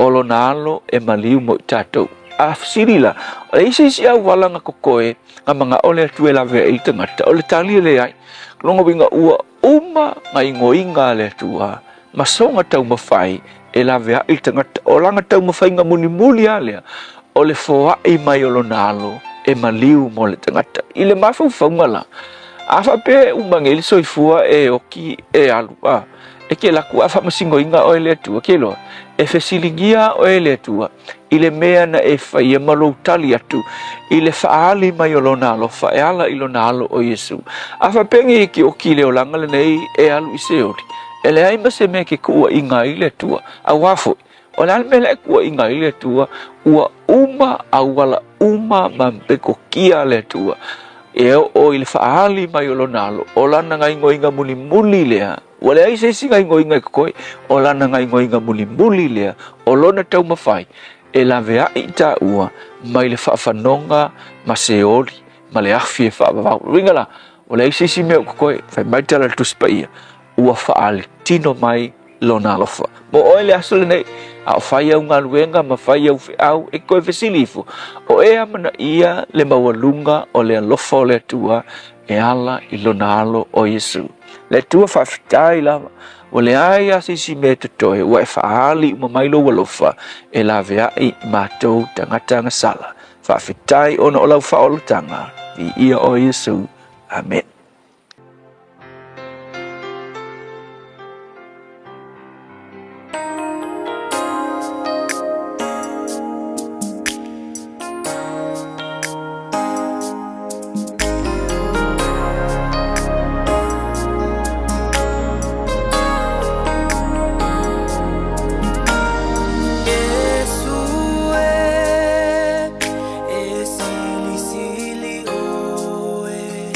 Esse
Hallelujah, worship team. Yesu sili o ento lugar to ele polkalam la recto leola il rifo ya woli mantango fiola so ne ya so fa la masido February lua felualima va tenso sunga ile feifa ya pastor la fa el copa on the Assembly of God il fi on lando mo tele sala fa mole tanto fa malo si au fo il divine la woli of dinge yele te doen gaan winge duty me feiva no filima misio nisio fu huanga o le dei foi ma sina fo a whaialo sa ili sea o ngā a mata molo walu. Aua loe te toi popole o le Galaxy Childcare e tele o na la lai au kilani i saute.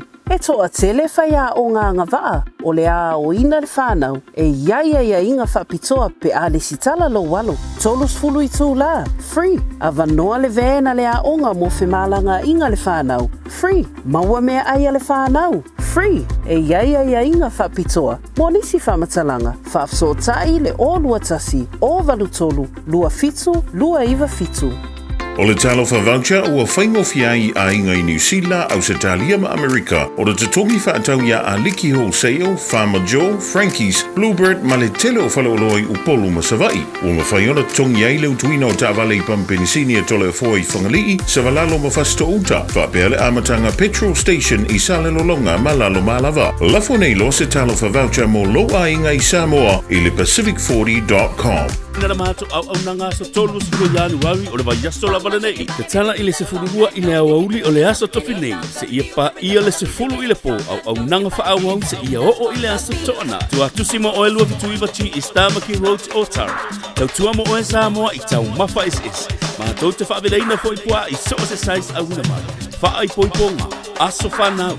O se wha mua moenga. Awane ngala. Wha so taidari i pure o rua tasi. Tasi o whani maiwa tasi iwa. O ene etuai, a whione loa, i le Rooters Barbecue Catering Services, mo nisi whaamtala. O e fupu e pātau ese lo whale, e te manao i stangata e whaanongo ia oe, tau tua mō oe, ma malama i laungangana. Wala au mai loa le malu mawhatau Bob le malu, i le olua tolu ono o, lima lua iwa pitu. Olua tolu ono o, lima lua iwa pitu.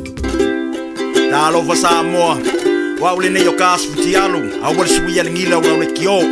Aeva mai ina se fulu lima iwa kolu Radio Samoa Vevela Eo e whaisi vela o mātou nei au kilani Sauteu te lo fwoi whapea ia le tele o nisi o pi turu O lo ngā lulue ia mafuta mai fwoi le malo Samoa le rivaengo le hamoli Malo ati ante sa wang masui taulano Mautou male mafuta mai le rivaengo le aso malo le fwoi le whaiva ia malo fwoi le tafa whao Alo le wha mai mauping singi o nisi ne o wha silasilanga Pala wei te lele untonu mai lau fisa on Radio Samoa O le tanto wha linga mua ia pila wana masa iai le tanto tusi O le vau fili ma le tusi o le songa Auringa lo sau lo minga o le tusi o le songa Wha tasi ma le lo minga o le vau fili E mawai wha pengo Samoa i se sifo tutuila mamanua O nisi utala tu o Samoa O ala ngā upu o le matafa i o le matai le whainga o whaale lawe pe o whai puiponga ma liu o le o siusinga o ainga pe sila whainga o paolo o si i whaaloalo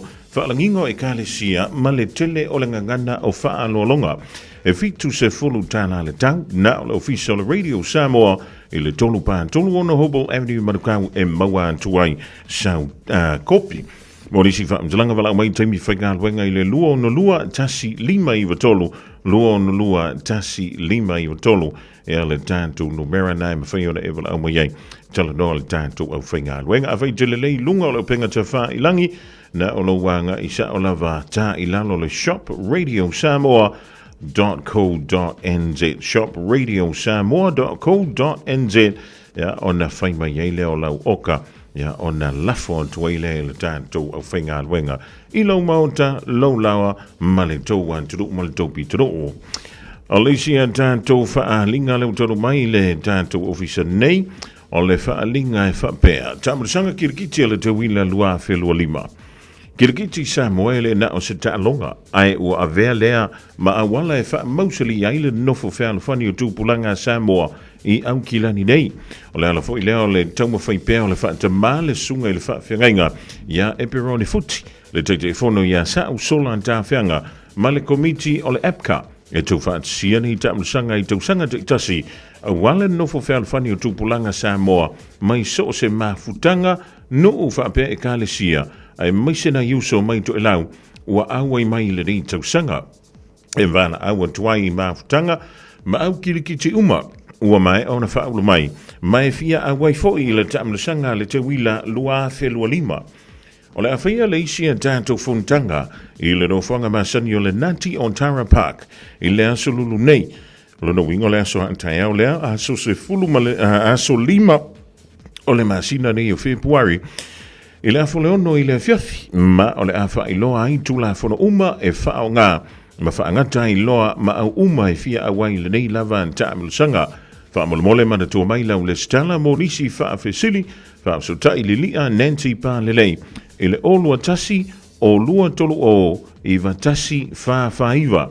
O lua tasi o lua tolu o i vatasi whaafaiva po o le whionga ia vui pe telo stars i le olua fitu tolu valu tolu ono ono whalua. O lua fitu tolu valu tolu ono ono whalua. Whautailo senia e sola sau tā whianga o le teitei whono o le Auckland Pacific Kilikiti Association.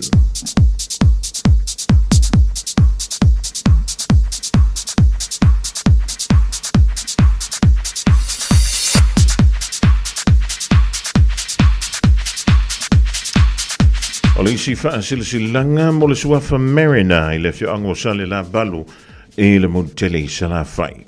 Tulona ia upa ia sa utua whawhawha Samoa o upa ia le popoma upa le solo o upa ia mai le vavau o i le whaavavau. Nonu antu ia whaatini o tupsala. Ai ole nei whaalinga i le whaaloa lava malanganga ma walalo e whaasino tonu lava mo i la to o lo o nofo maselongona pe o lo o mauti no pe taumateina foi i le whina ngalo e yeisona pitanga ma sona sootanga i le suafa Marina i sale la valu i savai. E leo iei wha maunga mai perentania le sootanga i lea suafa.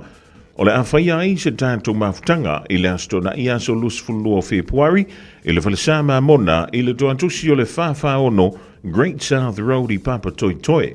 A whia mai e sa ili lau ngawha ma lauwha asinomanga tālo sia i a tātou whilo iai le lofo le tua whaamole mana tua mai sound light plate mole tātou i puti. Morisi whaamtalanga whaamsotai le telefoni o le olua tasi lua tolu lima valu ono fa o lua tasi lua tolu lima valu ono fa waptayo lo senia e Toyota muli angtele Marina.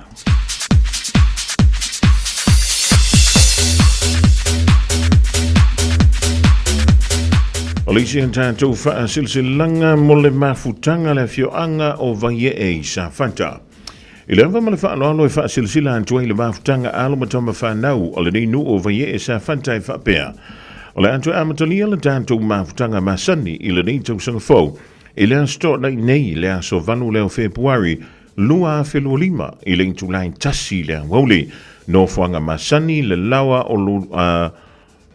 o lutu i manga mau i le 4 le Native Place i Mangele. O le no whanga masani le lawa o lutu i manga mau 4 le Native Place i Mangele.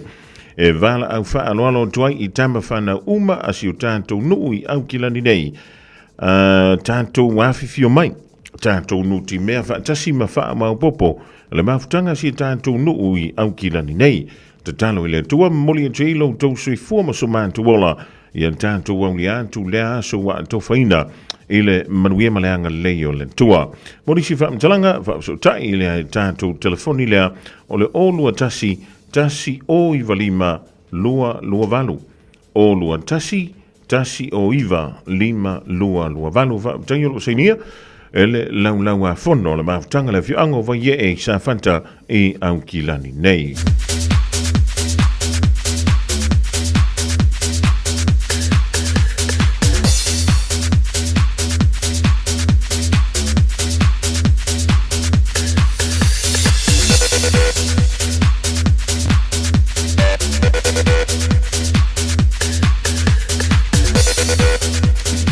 O leisia tātou whaalinga mō alo matama whanau ala whioanga o a sau e New Zealand nei. Ia, se i sekseki malia, kula vaenga lea aluan tuelo matantou ia le lei whaawhekai ke lea lelo whamai. Ile ava male fa alo ma tau te tala o tuai le pa ia ma le mamanu o tama whana uma alo tātou nu o asau o lo a fio ma papa au i ni usila nei. O le pa ia la vale a wale a fio a inga o mawainga a fio a inga o Samoe Leoi ma a inga sa lilo ma yava ala la tai sa la whai ma upu ia te oe le pule o vai singano.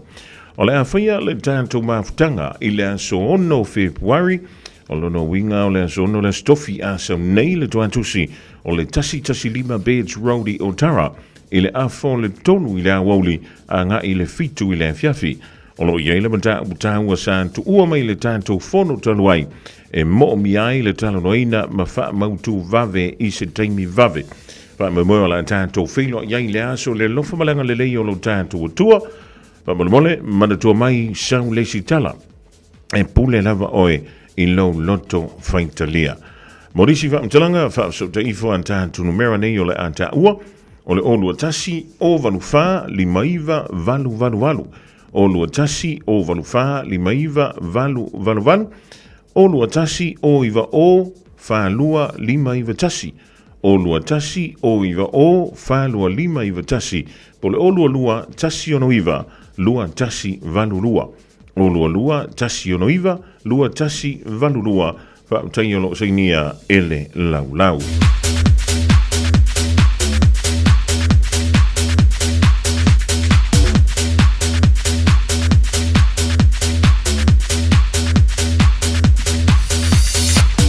Wale tātou wha silanga mulimuli lewa taunu mai le reia wauli mai le fioanga o Moata.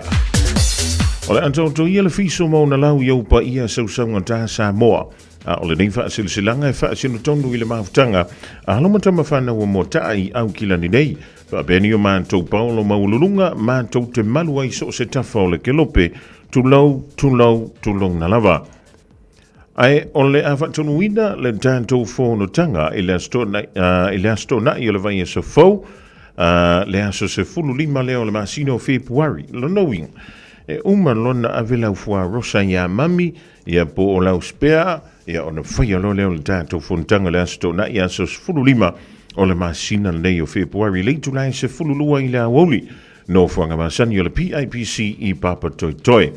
Wala au wha alo toi fo ia ilanto umasanta alo nei kalapu nisi o toa manu o le kalapu o Moata i Samoa au kilani nei o lo alana papa au i ni sila ina ia tātou awai le nei whono tanga a wala wha mo le tātou kalapu laka pi Samoa tāua tele lo awai mai e wha ali sau whirangalo tāla soifua i le lofa malanga leo le tua taiti antu lo soifua i le aso mana tua mai lau le stala. Morisi wha mtalanga wha apsotai e tātou nubera nei o le olua tasi lua ono tolu, tasi fitu valu, tasi lima fitu. Olua tasi lua ono tolu, tasi fitu valu, tasi lima fitu. Po le olua fitu tolu, tasi fitu valu, tasi lima fitu. Olua fitu tolu, tasi fitu valu, tasi lima fitu. Mana tual no whanga o le PIPC Papa Toi valu se fulu pa valu lua Wiley Road i Papa Toi lava wha taio seinia e ale tātou wha silsilanga tāua le da ele lau e ale maafutanga lea ale ka lapulaka pi a Moata ia po anu matama whana umalava Moata o lo wha peleo nei e mapapa au i so se vainpanoa o New Zealand nei. O nisi nao tātou wha silsilanga leo tonu mai le ofisa o le Radio Samoa le dei fo i taimi o le awoli tālo si o le dai so long le leia fufuanga o le dei fo ia so lua mo e fiu ke kūre masingi e leo le vai e so penge o ka kūle leo ka i ioe ka i tapo mai ka kou pei ka i lua vai ioe a vai o lau pei o le vai e so e on sai ioe e o la kausami hoi lele i le mele sapasui e so i fua manuia fu le tangata tau sami i le meka o le pole saimini ia po le pepa saimini tale tulai lua au rātu tātou tala i vai whanua a peo le whaafonga iei le tulai tasi mai a se iuli umalau le Robin Agar o le tupe i mari e le sakakupi Ili tala ua au mai ua whai mai meki e o e nono fo i le whale popo ali i fo meni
Malo atu fongo o le tutua e whaatalo whaatfol tapoinga le tinu le nei tula o le auli tala mo lau tapoinga tala tamua whai joina Sir Colin Tukui Tonga tua inga Robert F. Kennedy Jr. le mi selai Samoa.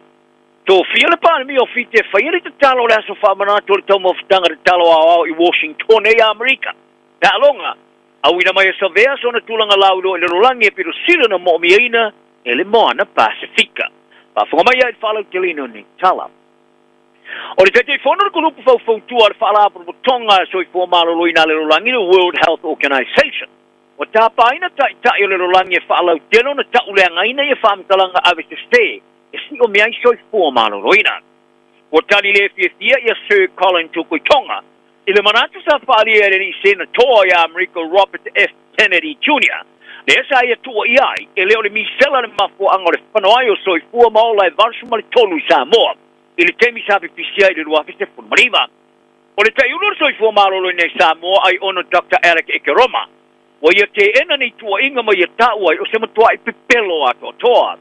Tela no ai le porklame le lei Johnny si le Pacifica Waves, na whaali ai Sir Colin, e iai tai le tiu te puipui ai tanga te jo tasi mai whamtalanga au te se, I soi fua malolo ina mo tanga tala tele. Sai longa na matua I whate ia stasi o tu aingo tanga te piru sili, o na tō sina I tanga te le whati nongo soi fua malolo ina Amerika, le peo Kennedy, o ia whaia ni pepelo ma pupula sao le teimi sa te siringi ai. Ai petai, e leo whate ia I fo I Sir Colin, taluai o Kennedy, e ielo na tala anga I le whai lolo na malamlama I le sao, ma le whasala la wino fau ngare anga. Ma ia whari ai sa manino lava ia Dr. Ikeroma, ma tu sao ia, ma tu sao ai lona whai joino pepelo ma ia Kennedy, ma lana kulupu. Ma ia wha loto tele nai e tata uma e iei tūlanga e ma whai ai, o na whai joina, ma ieina, ia nei tangata, e tusa ma pepelo. O le reto mai whapitoi vai anga tau por kiki whawao malo o i whalia, o se mea le mātania ina wolongo ina le autu stala, I le toi roi longa I New Zealand and so sani mo ati nai Kiripas, na I lo awalo so ta inga fastu I malo. O le vastolo ai sa forfolai e vau basta mana I Winston Peters e vapea. O toi mana tunatu le malo New Zealand I le langolongo ina o ati nai mo le motu. Talu ai le toi wha ma mulo presidente taneti ma mau, ma I le fono tanga sa forfoina ma Peters, ai toi tasi le vai aso paia.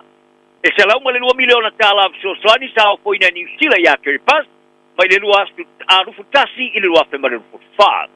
Sa whaari aere malo Kiripas, o le tūlanga e ai peu ia inga whastu ia malo, o whai tionga e ngawha tauli maina e tau walatu e whetusia inga, e tu umai lua e awai, o le afo ia whawhi tauli ma le loto ma lieng. E ui lea, e leo le tūlanga le nasa ia le mata upo e peona whaari ai e le whai ngā malo Kiripas I le whamatalanga sa lo mi e le songo fua. Le sa whai loa I le lato ilo ino whai tionga Peters ilungo li poti. O le whaia o ngā sini o Porokalame o so tanga whaavao malo le University of Victoria Wellington, Dr. Yati, kai alongo ai le tioni sila Pacifica. O se mea le masani ai le tūlanga sa tupuma iai le whaale tonu, ai patino le amo le Pacifica, e iai ngā sisenga o le talatala noa, o se tūlanga pito sili atu leo na taua. Ta whaari ai le whai ngā malo Kiripas, o New Zealand sa la tu tārsanga ina le aso le aski stinga tua Peters malana au malanga I le aso tasi, I la solution ma le lua Januari, o I lato foi, tato e whau I toa. Ai le vastolwai sa whaari ai Peters, o prestere ma mau, ta ia whatulanga le aso. Ai wala ngona e Dr. Yati, e tele se me se sa whai ai Peters. Wai e whaari ai, wale o se hata mai toe le, o na whautuaina. Whaari ai Dr. Yati, e paule me mana na o inu sila ia Peters. O le iai leo sinanga malu, ma te lia le whailoa inga marasui prestene, Dr. Te Wea Toatu. E pe ona whaia le sui pare mio Australia, Richard Marlis, I le vai aso le matu. Mai e tā wai, Ta ia whate ia le mea sa kumai e mafua mai le ia Peters, te tangata e whaarongi e tele le itulangi le Pasifika, le eto e umia foi, se suafa matai Samoa. Ai ore te mātai tō mai whapitoe le University of Massey wa i whaalia o te le mautonu e tusai ma le ofisa Amerika mo ofisa Sani o ati nai whaavao malo, a le US Agency for International Development po le USAID, o le aiaini o onga mo le itulangi le Pasifika. O tilo President Donald Trump i se whaititinga tele o le aiaini numero au whaingalu ngai le ofisa mo fofuanga o ni whatinonga le lei. O le USAID, o se ofisa Peter Silia tulea te lea i le Rolandi. E tiliva ina le whaitau biliona ma biliona tāla whaale tau sanga, mo ofisa o Sani whaavabalo. O Dr. Anna Powell, mai le no whanga o puipuinga whaapitita ma puipuinga o le saunga le mo, Center for Defense and Security, i le University of Massey tai taua, o le ofisa Amerika o foina le tusa ma le tolu tasi ma le 4 biliona tāla Amerika i le Pasifika. O motu le Pasifika o stasi o i tūlangi Peter Sili, o na whaala o lango i Sosani i le Rolangi, e peo nei e tā wain. Ma o lea fuwhanga le malo o Amerika o le a iaini o onga mo le tūlangi, ai patino lea i porkalame uma e peo le tilivaino vai la au o tonga fitinga mo le HIV, ma le AIDS, pa mai o le tuberculosis, ma le malaria. Ma lia foi Dr. Powell, e whaono awhi ai foi porkalame fau e peo le avesteo mea tau malepe mai le taualo na lua o le rangi, pulenga, masuinga o le tau. Ma ua manino mai o tūlanga vai o Amerika le tūlangi o le ale whai ti tiapi tai. O le ai se awhianga le tau lelei o Amerika le Pasifika. I lalo le te inga le President talua nei Joe Biden. Na tāpā i Amerika, le tuu mai lumo o whaamatalanga sa whaia. O le toe te liu mai le o Amerika le Pasifika ma tūma wai. Mai o se pā anga tau leleia. Ai o le whai unga o iei nei, o le a wha māmasang iai lea whaamatalanga sa whaia. Wa whaaria le soifua malolo ina New Zealand le CT o le numero matau putanga te awhia le ngasinga sa le HIV piti o se popolenga. Ma ua mata i tuina nei ma le toa. E silia ma le afe i tangata fau a awhia e peo na lipo te ai le vau Januari ma se temo le tau tangata wai. Malo i ana forfulaina i ana pipisa le wha mai le motu. Whaaria le porkalama le HIV and AIDS a malo fantasti. O le pipisa le wha mai wala mati ai le tulangi a toa le Pasifika. Whalia le matanga lua ngara soifua malolo i nani sila wala tu ngā lurua mapaanga i tiroi awala e whaalawi loa i le stila fia. O whaalotu tele nai tangata e whaiestianki mo le HIV ia maisi whaamai e whiawe ia i whiusua inga whaau pali.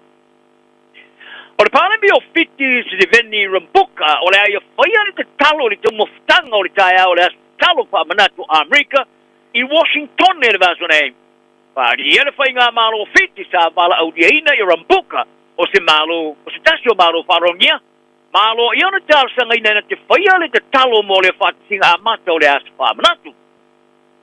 O le National Prayer Breakfast e whaamabo poina le whaavae mo le tau moftanga te talo o le tai au mo le kone Kelesia Amerika, le National Prayer Breakfast and US Congress.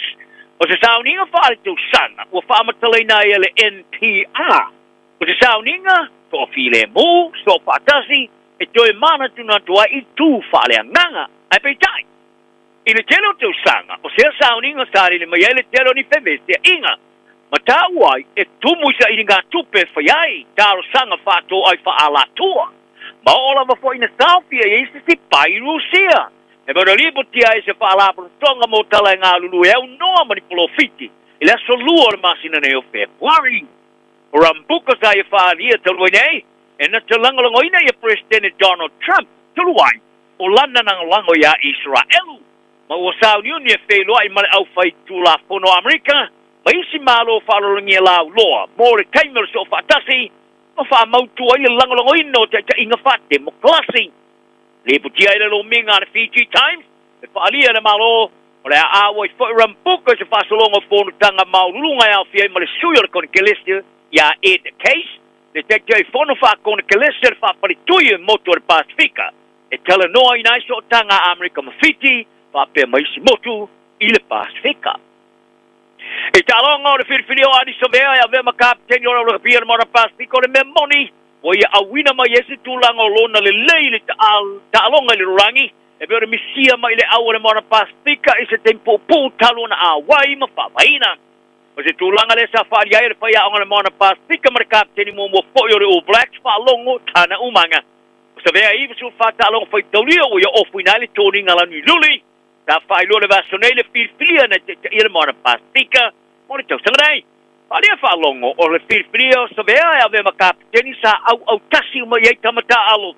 Ta ia whaalia, ina ua ia tuina i tamata alo ai le pine o na maua le whai unga. Wharia whaalongo o le taule leo sa vea, ua mua mua i lupa. Ai o le taimila ma sa tilo matala no iei tama ia te ia sa la tui loa nai. Ua peila vo i la tau. Ma se tangata e te mua i luma, se tangata e tele, se malama. O le tau sanga talo na whaavaina le moana Pasifika, ma awai le tāmaru sanga supalaka pi Pasifika, e le au stia lama le whastalonga o le tāmaru sanga le paumanofko. Ile tau sanga tuluai, e tolu tālonga sa manu ai, le tau sanga pitu sili atu le ona le lei mo i lantou. Lo iai se vestili le tūlanga tonu ala tamu e sa vea le au pe atu tilo iai le tamau aingo tamaru ruae, le leo le tāalo i tūlanga Lucifo eti. Ai a sa vea, e le kea po fea le tūlanga, e tō fia, e tamo e ai. Wasainia nei ar kalapuriki le Canterbury Bankstown Bulldogs i Australia le tamata alo i luma ar kalapo le New Zealand Warriors Tayan Mayo o le tamaru sanga o le tausanga nei. O le tamarusu tausanga o le awai atu nei le iso na uso a Samoa i a Stephen Crichton i le Bulldogs. A folo ina le aso na nafi o le Bulldogs i le sainia o le pia ngai ngama Mayo o mole lu tausanga. I le whaatare no anga mole le tori se le Pasifika sa whalia Mayo. O le whai o le ngai o inga sa le whaingo fie. O se whai unga whainga tae pe ona whato a whaia le vastolo ai, ina ua tala noa ma le kalapu ia te iang. Wai a tā wai o le mea piru sino tā wai a te ia o le lango mai lona ainga, ai patino lea mai ona mātua ia toma ma pola mai uu. Maria toma, o se whai unga sa whainga whaia ili 2 minute, ona o ia e maastani ona a vea matanga tāpua i tele le Warriors. Ai ua le fia ina ua tuumuri este ia Sion, se kalapu sa a wai tau mai le sumare whaone tu sanga. Wai e whaafte iai fwoi le kalapu le Warriors, i lona whaaria, ana le le Warriors, e le olo nā tali le tūlanga o iei nei. E te fulu ono tālonga sa tālo ima i umo le Warriors, le tūsanga o bamae, le na uai tālonga le tāmarasanga o le NRL, sa tālo le tālonga ma le Titans, ia Abrila. I no visilingia, i le Sion, pe tālo mo le tō Samoa, sa ia whalia tālo sia, a wao le isi nā wana sini au tū. O le tama fusulongolongo a Ukraine, Alexander Usyk, e whaano whita iai ma su e ngā malo sono na le lei, mai le champine le rangi, chai o peteia. Pe a whaile to e tali lalo le upanga o le cruiserweight, e po le nofo i pēa lea i le panga mamafa. Usyk ua avea ma se tama fusu pitu mawa e whai pelenga.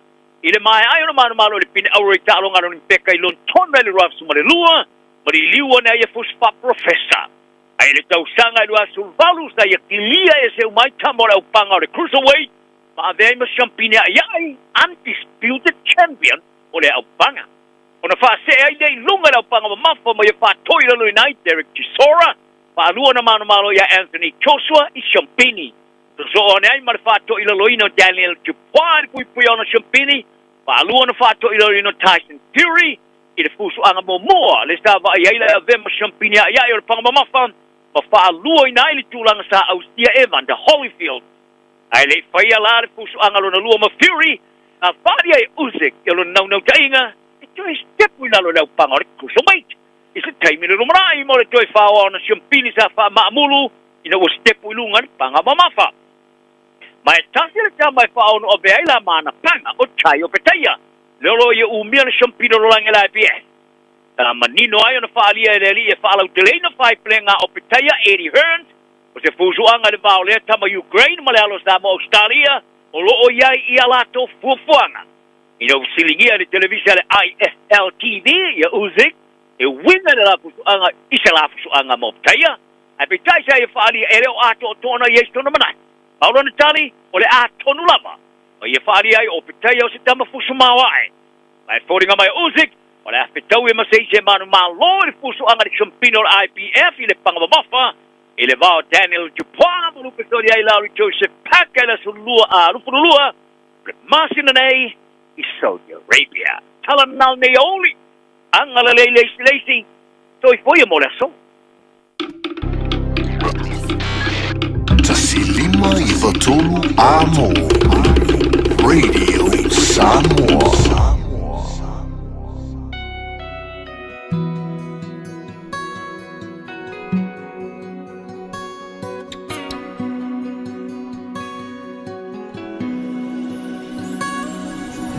Susulumaya olema singa Sulungia tuai ita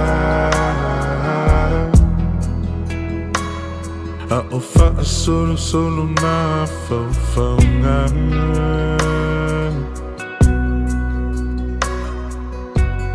Fe pula fi mai fitu olelang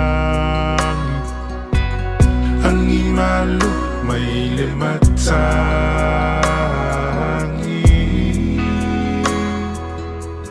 A o utu matangi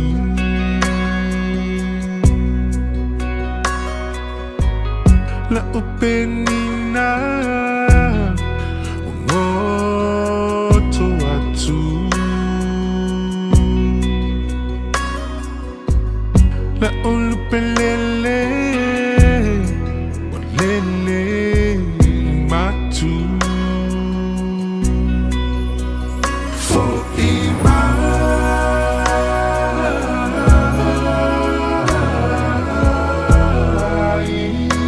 Lo utama pelena For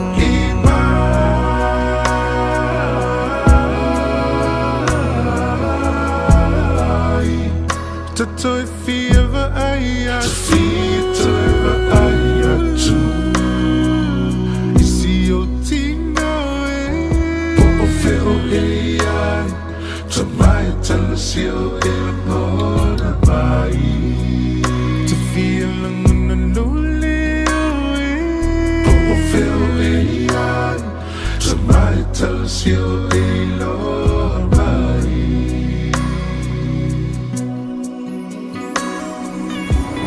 Utimana tua long masan Pe a umana tua fiafi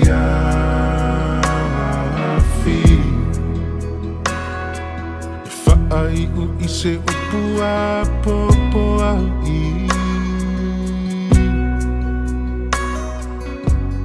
Ite fai mai lava e alofa Alufati so sektasi Po ufeo mai aile nei lalolani La ufana upeleino La auto fe alufani Yamana tua latina pelena Long mali umatangi Away for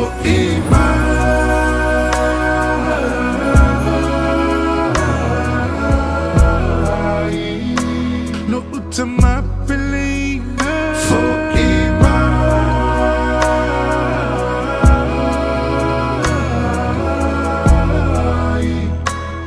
To feel the aya To feel the aya too Isi o tino Po o feo ai To mai talasio e la mona mai To feel anguna loli Po o feo ai To mai talasio e la mai To love e hakatulahu Hakamanga no mai Te tamana yuna vai vai Motoi hu te moan Ni he tonu o te tautoi Toke lau ai tama Toke lau iki e ke te wakau e toi Kai wiki e te atua Natalia e toku tamana Yeah, you mauna o kaol E hiki tota na manava Halo koe lomo No haitau e te atua o loi mato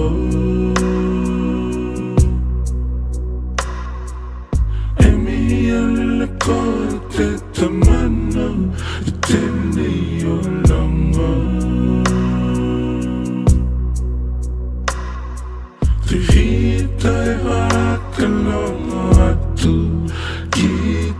kalanga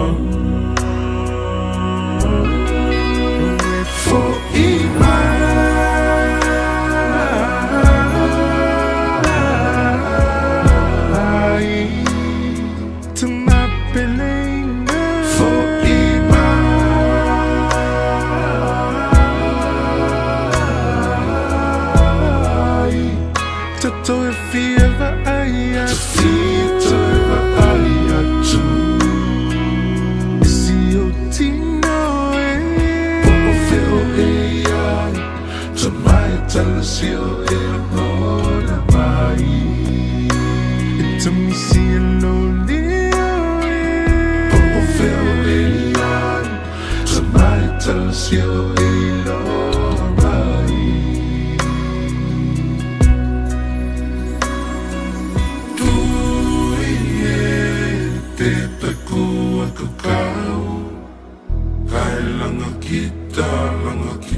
to loa marapese ua whaingoina fo I mai maratua I la tua wha I langi fo launga ya mai le tulinga sia o le nei o langa tumu I whita ma whainga ta a whai tia lau ainga e leo pongi sa o na malanga le malimu leonti le nei fo I vayaso mua mua le masino Februari wha mai se antulanga o le tua pai antulo na au wha mawhana I loto banga o ainga ngalua wo mai ma sani ma le atulanga fa taila sunga ya se uli mala le fi mo anta tu tala pio na fa funga ji le tru I le tu lai tasi le ntoi amuda tu le tu lai lua I le awu nei ya le wa se ati ai lusful ma le lua mi tu te nei le tu lai lua fa le tu ma tu mai tala fa malo sui fu me oi how many money you come from is a no for the money for that today ya wi le si le no tu pe ona tangata yo e ona vo I lava ile me foi le lenta o la fonga fia ma la mata anta o le fa punga fa se la o ki poki le aso tinga I nai se tongi le pili o le pao se tanto tali le neia wa le se tanto to inga masa mo ile to tua fa wa o le fionga ya le ma yava mai na vai le tulanga e pe o le inisio mata o le tua mai le nava yaso se ia o mai le nava yaso ma le tua tanto la vai nei New Zealand o le aso tofi stofi le vai snei e le voi to manolo mai mau bang va pe le sfolik manu a long weekend voi tanto ya ile as swinga kauseling o sering ya nga la kausang le awa uki for ngi kausang alas malolo na lo no winga ele aisha o ngal fana ile aso tofi aso ni le telefone ni so ngal wenga e to ton wo ni sila a feite fenga wenga uia pe umala e double trouble o e pe triple foi o ile stofi aso nei o le ele tala o le wa ele swinga o la fa pe le na fa tinoina e fale mount tongia o le malo le pulea e le kainga ora ia po le housing o le landlord pito I sili ona te lepe te le ona fale mount tongi tono le tudu ne o ni sila o le malo sionga ponga o le tele o fale tolu po tumoi tasil tangata le no fo yo o le lua ma le tasi po tumoi e ko fies furuka ngakara ngofo o la fisili ale feito sanga uma o fe le meo I kangakangi e tauna whaiala tonga lua ngani o le o siaki whai pe e iai to tonu o ta iana o le pūlenga o whale ale māloa New Zealand ale housing New Zealand po le kainga ora I e lin tau ta iala li tau te o siaki whale ali po aila ngofo il whale I wale sidamita te wha alongo ia ni siu tangata o whai tio whamai fiu e vili e whaile mō li le ua pe fiu e vili le o ngā umu le o le paipa le ua ngau le lo penka upe ise si o ka maiki whamai e fiu e vili a whi te ngalua I tono le kainga ora po le Housing New Zealand e lin kouka iala ni o te lima te ina ia tātou ngā luengai po le mea kua se I o mea le wala au ia po le tūlanga le ia tātou whale mautongi a le malo I New Zealand awa aga kukala ngoa le mea o le malo o kako uma O le la fonga mua, la fonga oe, la fonga umata tutanga tongi la fonga. O le mea nganga e, fa so me le malo. O le mea le fitau i le i le temilne. O le nofo le tanga te tasi le fa po tu moe, tolu po tu moe. Ale o langanga ka e lunga lisi whakarkat. O ke o fwauia. Pe a umar kausanga. Ele i maua uma a inga. Leno nofo. O le mea ngaro ke o fo. Ma kua i pāsi a umare o fo. Ke rei roa i po a ia kua i ngā kā i ala. Le ka i i ala kā ko kā i ngā ora le temi nei i male Housing New Zealand. Nga? E wo fia. Sifuru mon tupo tausanga i tono New Zealand. A o le mea leka ki whaalongo i leka usanga ma leka usanga. Sau lea whai ngā mālofa mai o le ngi mara ngā. Le la whau whale fia hafi. E le umia e pararu. Ai le umia e whama i ala uka haufi. A lui foi lunga le fale e pese king pusa se vai e voile. E le o fie koe ngā saisi e i kako. Ioi. Ia, na ona tu watu whampe nai au tafol tantou vaenga lea le Housing New Zealand. Ia man tantou leo le kai ngora. A whi o le ngofurka kai ko kasi kongo le koru poku moe. O le whisiki. Le mea o wha ngā isi putu. Le lo posu e inko per ngā kaka. Le mea le wha me i meltanga tai to tasi mai le tasi le pot. Mai le tolu potu moe. Ave ku se fale e kasi le poku moe. Au mai a inga i e to tele tamaiti. Tu tono le tolu potu moe. O le ase whenka o ngā mea. Ia, e ma kwa le aimas whenka. O ke leilo po le ane whenka. Aiva pe o ngole move. Se o le mea ngai e palasi lungo le tangatai. A fia mua waragaka, arunga i e move. Ai ta tau ona tutusa le lei. Ia le whenga o tangata uma. Tono le tono une i lima taina e mene i o tu la fon. Au ke reiro, nga pisa whamei o whalea, Ai alvisiringa, ke reiro po i se asi e singa, su e tangata, i eno nofo i tono whale neo le Housing New Zealand. Po o le mea ea, e kai ko fia la i to, wau teilo, te mauti no, e iei i a whale. Na o le taito o tasi, taito o lua tangata, a o whale o le Housing New Zealand. O nisi o whale tuwai, a o whale lele, o nisi o whale fau. Ia ale mea ngā le kupu. Ia ai, a whi ke ngā lue ngā le Housing New Zealand. Se iau mai a so whiranga. O le aere koe ngā kai, ala le kai e kako. Po le mea ngā le tū mai a le whi ngā malo, a me le wholanga, wha a moe ei mākou, ku mai lea wha a moe ei mākou. O le a asale la, makua a asale la. Ka le la, ka kere fia moe, o le ka ke fia ala, wha mo le a, Kia ora North Shore, it's time to say bye-bye to your bin tags. From the 1st of March 2025, you no longer need bin tags in North Shore. Simply roll your bin to the curbside by 7 a.m. on your Auckland Council bin day. Search bin tags to find out more. All together Auckland. Dala whanawha Aotearoa, ua te talaina nei le o nanga e veni, mō whaktaunga i Aukilani New Zealand. Numeratasi John Coulter Drive, i le Auckland Airport Shopping Centre. Tau whatawhatonu lava le warehouse ma le countdown. Lau whale o fulau i loa le e veni, Auckland Airport Shopping Centre. A whai alo sa ili sea o ngā mata molo walu. Aua loe te toi popole o le Galaxy Childcare e tele o na la lai Aukilani i saute. E toa tele whaia o ngā ngawaa o le a o ina le whānau e iaia inga whapitoa pe a le sitala lo walo. Tolus fulu i tū la. Free. A vanoa le vēna le a onga mo whemalanga inga le whānau. Free. Maua mea aia le whānau. Free. E iaia inga whapitoa. Mo nisi whamatalanga. Whafso tai le o lua tasi. O valu tolu. Lua fitu. Lua iwa fitu. Radio Samoa. Taslima iwa tolu. Amo.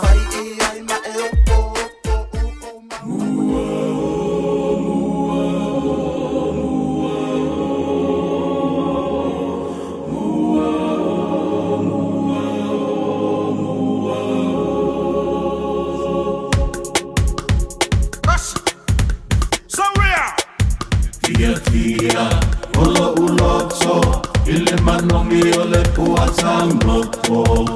E ono mea tele ai suki ai saupa asolo. Ifa apea, ole teine, e la lele ifa a ole ole. E mata ata ai tumo ile taufa asee.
Vifianga o le rivanga o la uli na utoi lusful tolu miru tau na tale o le Julai tolu.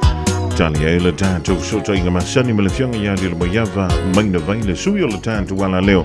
I tūlanga pio le iaima tā upolo tūlei mai tono Samoa le rifo i a vai aso momoa. O le ni masina fau le masina pupu o Februar. Weanga i anto e piki mai le whana wa onga wa e tau no. Wa umana wali lau pasi. O spray lau pasi. Inga e wha mali uli wa kui.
O e si la fia mea e whaatino e mawhaiona e umi ai so fale motu le lumanai. A whai fo i so fale motu, o e si la fia mawhaiona whaatino ni isi o fuafuanga e whaonga aile equity o lo fale. A wani e misiere por kalame o le malu I fale, ia fiafi o sururu taitasi le se fulu e te aile whaa. O le a e si la fia ai au wala e mawhaiona e umia se fale motu le lumanai, ma au wala e whaonga aile equity o lo fale motu, e whaata wai se isi o fale, le por kalame o le malu I fale, ia fiafi o sururu wa yaso taitasi, se fulu e te aile whaa. Jalo fana vau tia roa, ua te talaina nei le ua unanga e veni, mo whaatangwa I au ki lani New Zealand. Numero tasi John Coulter Drive, I le Auckland Airport Shopping Centre. Tau whatapatonu lava le warehouse ma le countdown. Lau fale o fula wiloa le e veni, Auckland Airport Shopping Centre. Talofa Samoa, o Ateshna Ryan, o le Licensed Immigration Advisor mo le Auckland South Immigration Consultants. E visosoani mo so se tu ai ngā visa e malanga mai New Zealand po Australia. Telefoni mai nei loa I le o valu o tasi o no valu wha fitulua. Po le olua tasi o no valu fitulua tolu o. All I hear is Radio Samoa, Radio Samoa, Radio Samoa. Tasilima iwa tolu amo. Radio Samoa, kasilima iwa kolu amo.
nai o ia na musika Musika mali Musika ileva Pate ai lo vai vai mai au maluenga Vai ai au pika Nei so wita Esa wia wa upia wa ai atu wa sila Eva mai la ia Le au pa i mai o tara Wait to see o malae Chick hana wa okay Eva mai la ia Pule lava o i lau pika A vea lava o le musika E mapu ai au tina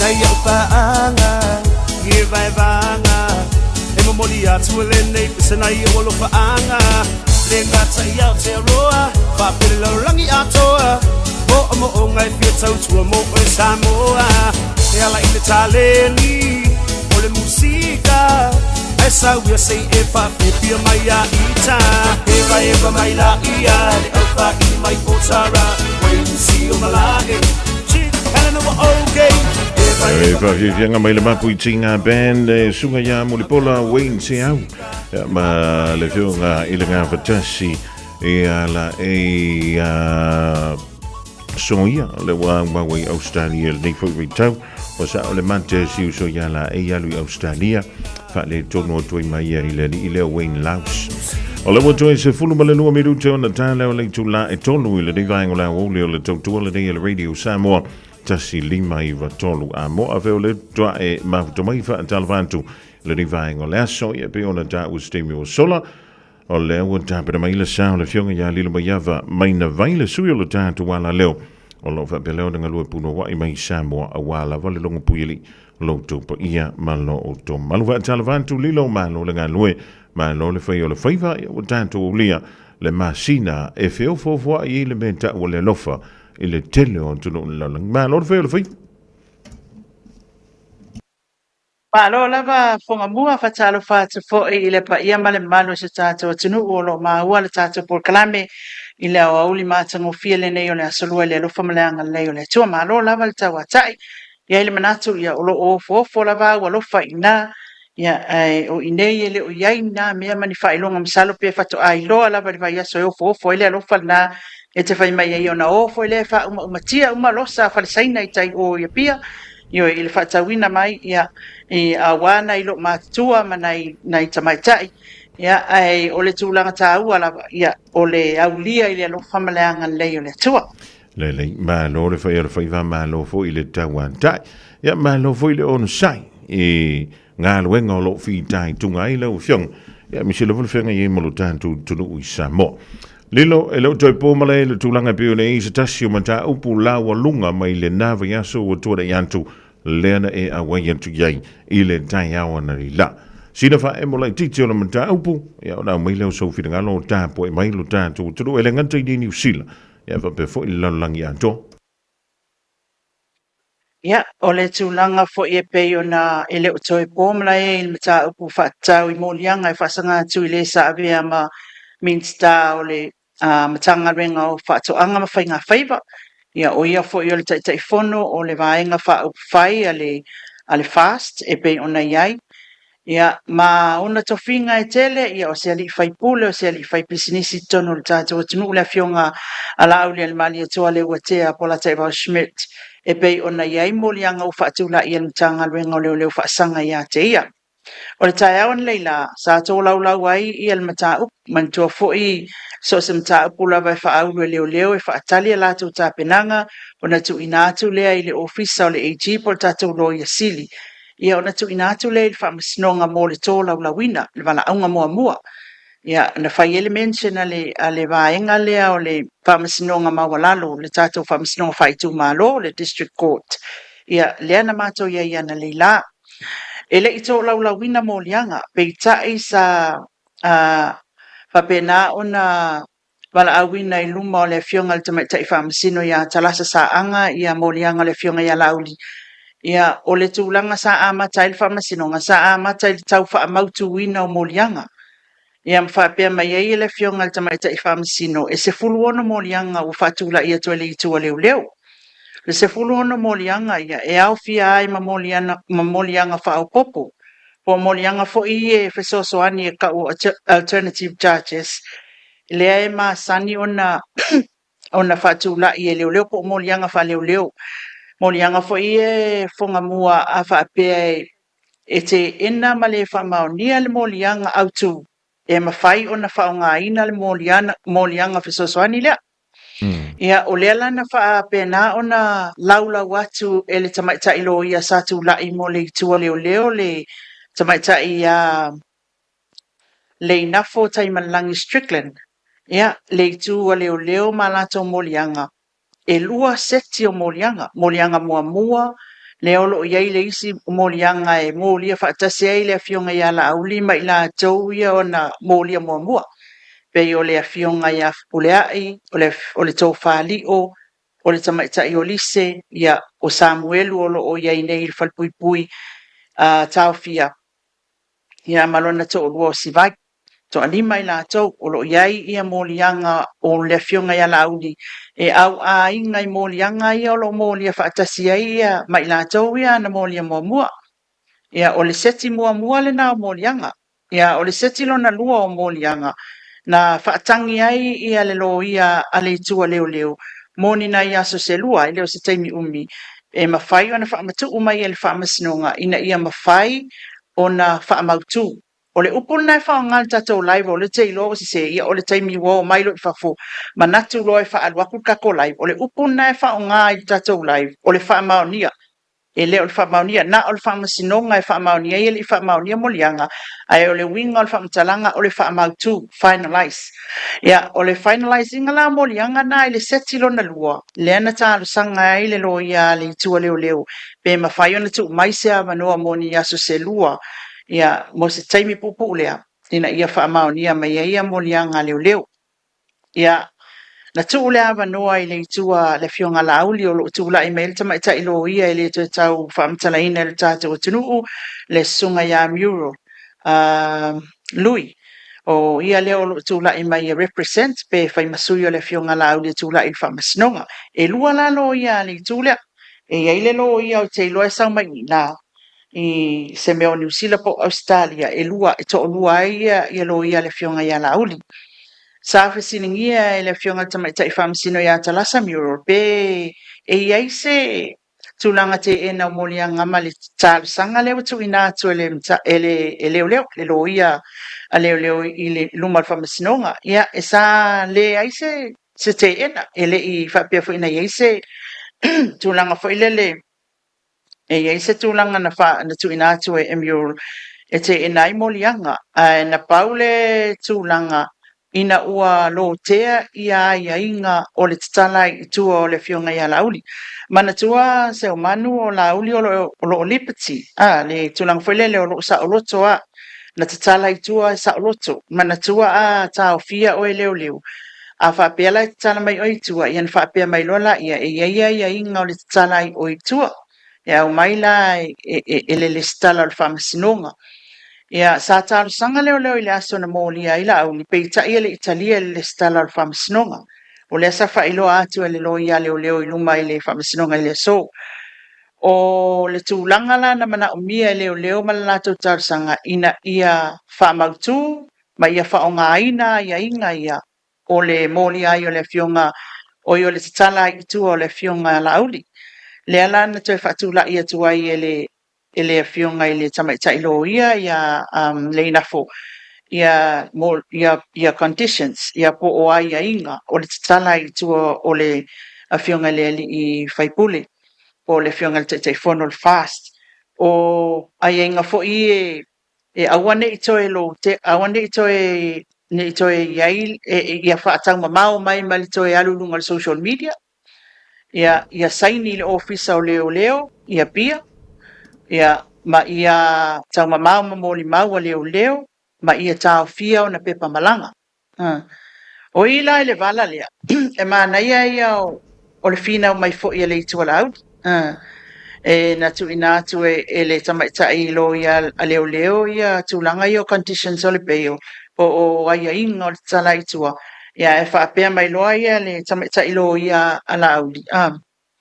Ia mural. Ia o tūlanga e au na whaamaninu e fa factors nala sa mo le factor e fa factors I te tonu o pay conditions I lalo le tula fono e alai ona fa tula il tulanga lea I le fa masnonga na fai e fa masnonga mua o le ia mautinoa e tula I le tangata ua molia I le aso ma le taimi I luma o le fa masnonga lona lua ia awane I toe feso o ta I atu I le tangata ua molia I moli maua le itua leo ma tulanga ma fapena lona tolu ia o le tulanga fo le awane I toe soli tula fono a tatala itua awane e toe soli tula fono a tatala I o itua ia male puipuinga I le afianga o le community ia maloa afianga mai fo I le community e tu sala o factors na fa na au mai mural ia ilana ilola tau manatu o loud e le se me o le ale mfai ona tu la ila auli I le fa masinonga I taimi ma le aso le a to faina wala wi loa la auli I le tata watunu o se tas o te fono se tas o vaenga fa fai tele tono Samoa o ia o se fai pule ua leva ona I le mauta ma le palemene o le atunu ia o tulanga ia le na watu ai reasons ale altama ta ilo ia ia lai ona la to te ena tulanga ia fa pe mai ai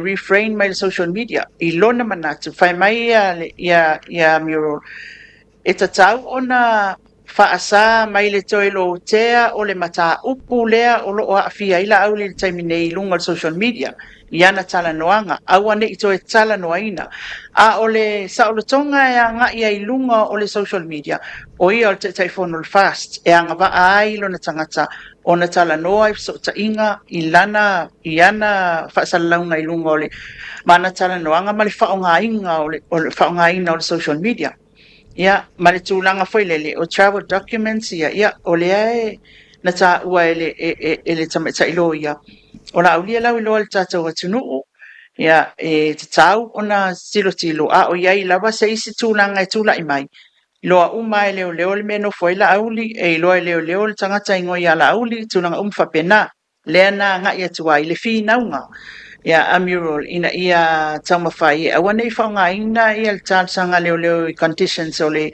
tatala itua po o ia inga o le tatala itua e peita ia o le sa whaamanino ele tamaita ilo ia le itua leo I lana fo I whina umai ia o le tūlanga o lo iai le mata upule nei e tatau ona a amana ia ua iai fo inisi o whai pule sai le tūlanga lava le nei sa whaatula ia inga o le tatala I tua maolatou talia. Iai fo I lātou o tau fia I le taimile nei o lo ia inga. Iai fo I lātou o lea e penda lātou matao. Taipeila o Marilyn ma vaa pe sila fia le matao pulea. Ia o lea fo ina ave iai conditions o le peyo. O lea o whaasa I lava si ungali I lea. Ia o na toi whaia la whaasala launga. Petai.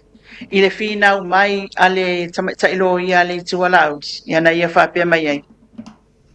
That is not what law is about. Ele ole mea, ele tūlanga na, if e tau I matale whea unga ma le tūla whono, o le whai ole mea e tusa ma le whaatitau whapea langa la, o whai is tangata. Ai o le tūlanga o lea awhianga o lana client. Ele specific matter lea. Ele te tau e ona whaasa mai lana clients mai I so o se ta inga lunga social media se ivanga na le issue le nei le mata o lea e lo te al tem nei famasnonga ina ia alo ese mai ai ia ona umalola ia le wale te tali le tua leo I le fatula I mai o le te ena le tua la uli le tulanga ia inga o le tala I tua ia ai awina ai tu ina mai lo fa unga te mai tai famasino ile aso Yeah, by first day, what's it out on the finalize? Yeah, but what's it out on the na fele with le finalize or what's out on finalize? Yeah, ya molianga ali tu leo molianga yo le seti fo leo molianga ya lo na lua. Yeah, ma ole aso for Riley. Ole atu wina mai ai ia ile tola la wina mta upule famsnonga fa itu malu.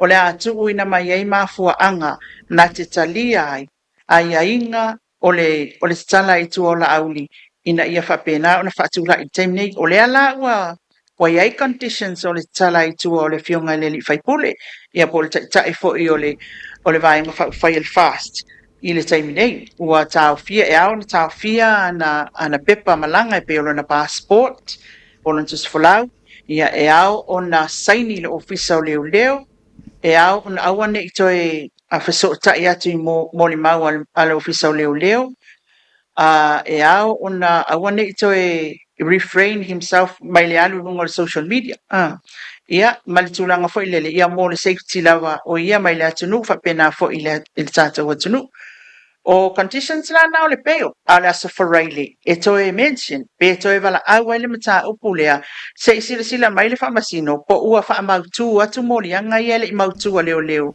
i le seti lona lua lea ia ona failoa leo se fa'ai'uga i se aso a o le a fo'i le tali a le afioga la'aulia le mali atoa i ia moliaga ua e le'i ai se pli ana nei e le'i ai sana tali ona lea le'i mautū moliaga a leoleo i ona molia i tulaga o lau ia ni mataupu Mole tule whamalo i le sauronga li lo iawa i le ni vaenga le auli o le vaenga mua e sosani e tu i lau si o le factor o le vala ia e wha vala ia na e tā ua ia po o vaenga na o le tātou ma tā upu le ngana sa moa lua o le finalize ia le na e tu tā umuli nei ia o le wha mautu mai wha mautu lo na winga e te tauna ting i fulas for really ia ua wha mautu wantu le mtanga alwenga leo po o le lo ia a leo le tula i mo le mtanga alwenga ua wha mautu wantu ala to molianga wha o popo e se mai ai molianga i e pe ora e sauno ina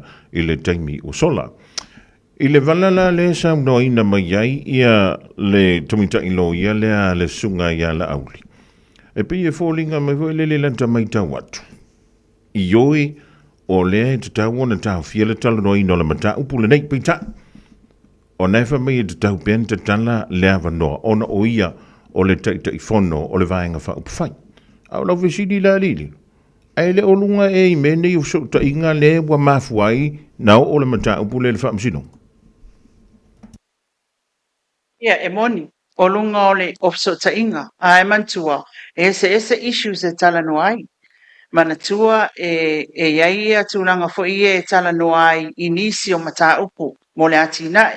Pate ta inga tala noa o lea wa whaatino restalanga al tato waenga whai taimi nei. For example, ai ese ai ala tala noa ina o le mata upu le nei. For example, ia o te le i whaia nei mea uma. O te le maamlama i leo po le alma o whaia morianga. Those kind of o kalangoanga na o te iloa lea e whai mai ia tamaita ilo ia. Na o le issue ale nei molianga o la auli mal mata upule nei e te tau ona sa ai ona toi tala noa i lunga o social media. A o isi vala ia e ta ua e peila o le tūlanga lea ia na ia ngā luenga falta i te fono. Ia na ia, lona ia whaonga ina, i lona whiawhianga whaltanga te peo tātou e whaonga ai le Facebook, whaonga ia le WhatsApp, ma mea umana i lunga social media. E lea te e nai e le manatu o le tamaita ilo ia e te tau pea o na awe pele saurutonga lea. Ai awane i ai le tūlanga lea o le toi tatala noa le mita ku lea. Nā le pāwana o le mea tatau na whaasa.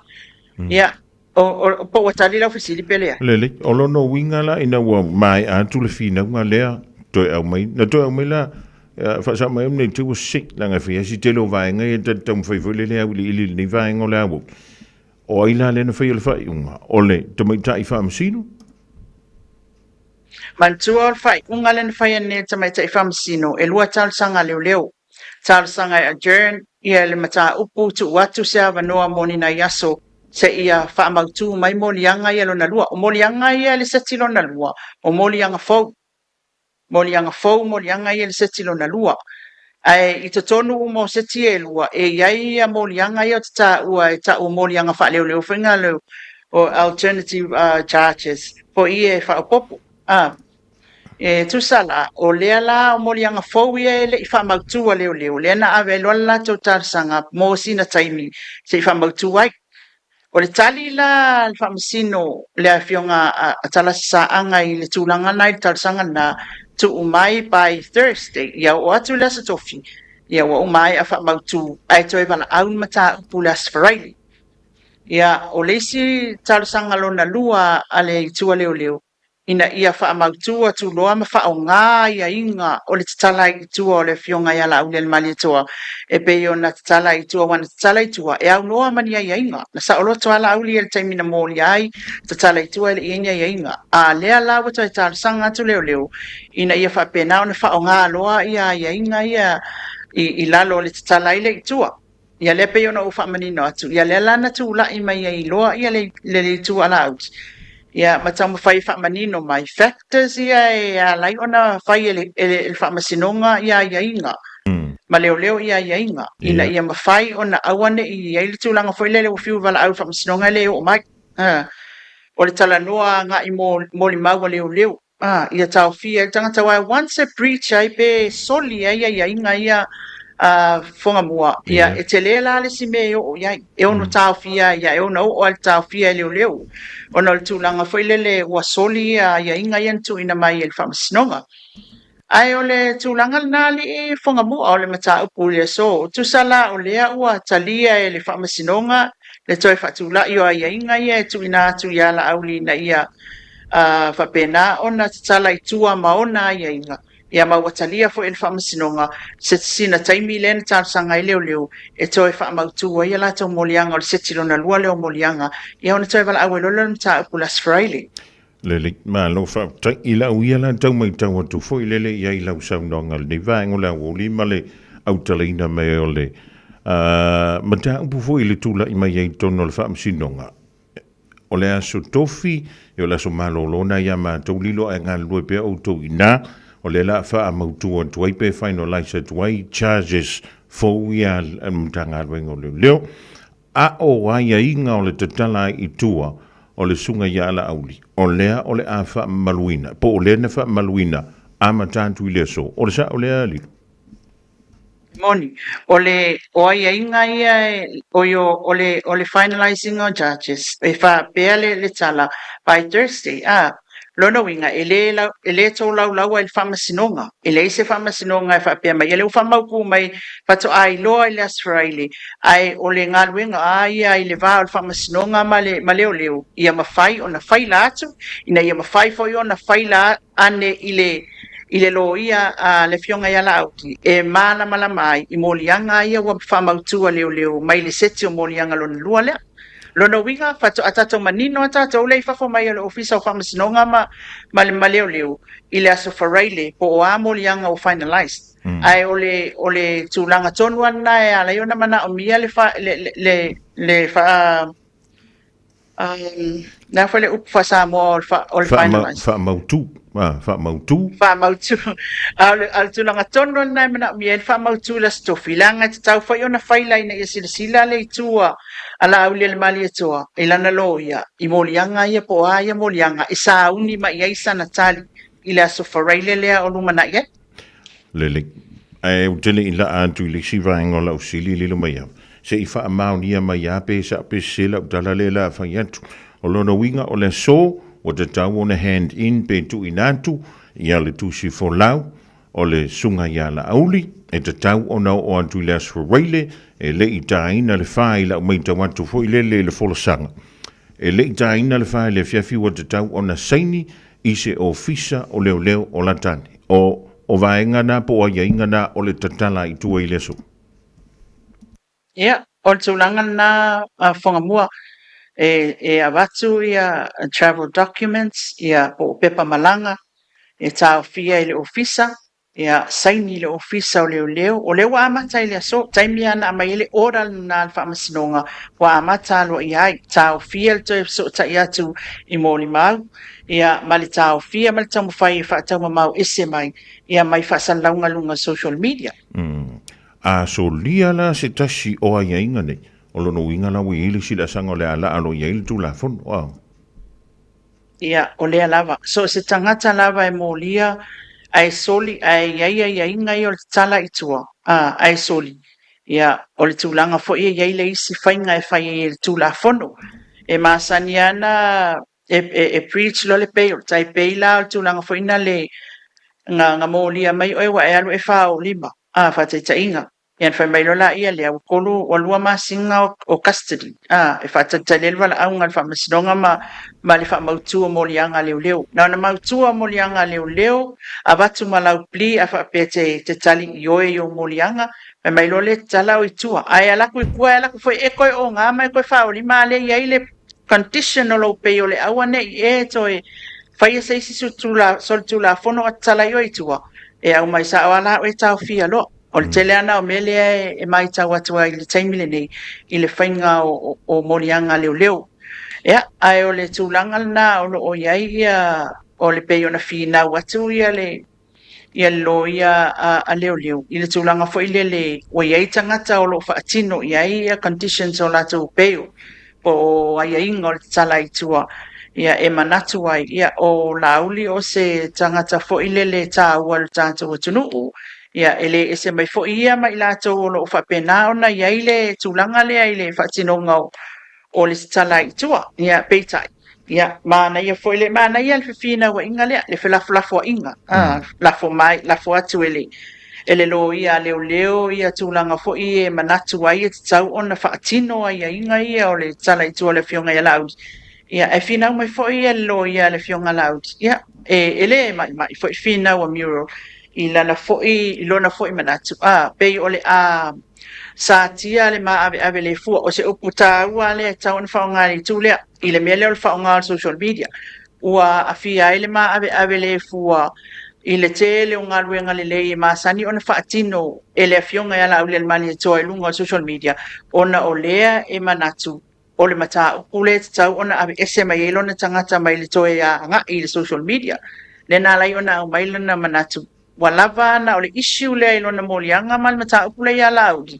e tawai ona fasa ona toi tala noina a oni si vai nga ma e tawana tala le se me ole a ya petai ya ole polo ingal famasino nga mal fai ungal tama tai famasino le ai ma se vai nga fa pena na o mai lan fai unga pawal tala le sauno nga tala sa o talia ia conditions ol pay ya ma e to te fa fonga ia I le aso wharaile I mafua anga wa lai ona o talia ia inga ia o le tala I tua o le fionga ia lau le mali toa pe ato lau le mata kule las wharaile ina ua mai ai ona wha mautu mo li anga leo Lele, ma lo fa manino lele mato le vai se I vanga na fo I si ele o fia malama a o le manino lana wha fofonga I le nei vaenga o le awoli o le fina unga o lo fai nei o lo fai ele I le va o lo ia ma o le mafua anga fo le naia le te le tutongi o mene I o loi ia le anga fo I la tu le fidau I lunga o le tu la fono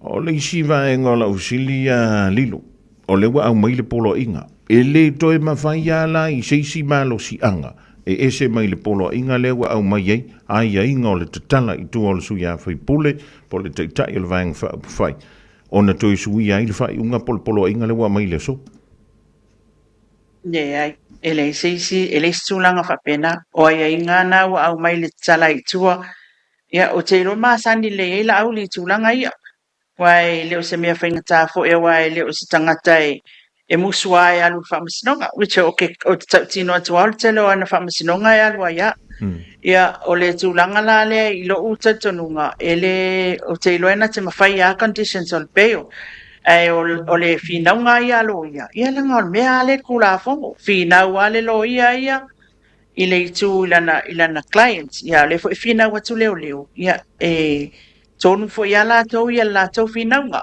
tonu fo I le itu ala au li la tau finaunga a o le fasa onga o finaunga umai elua o le fai unga e au mai el famsinonga ia le tatou va ai ele so kusa a fai ngoina mantua na apply ia le nafo I conditions of pay ina ia fa pena ona fa taunu ia apply I le tulanga o le adjourned I se taimi mo le toi finalizing o la komolianga ia ai tani mai ia mural ia lana fo side I lona malama anga I le tulanga o le tula fono lo o toi mamafu anga ia la ia fa tula I leo mal fa misnonga ia conditions o le tala I tu o tangata ina ua nonga le whamasinonga ua mai awa wale toi tali atu ia le ina fo I le forsanga a mural Ia, na alanga mai ai loa ia le fionga i le tamaita i whamsino ia tala sanga mwhape mai wana talia ia le toe le whatula i o conditions o le peo le fionga ia lau le mani atua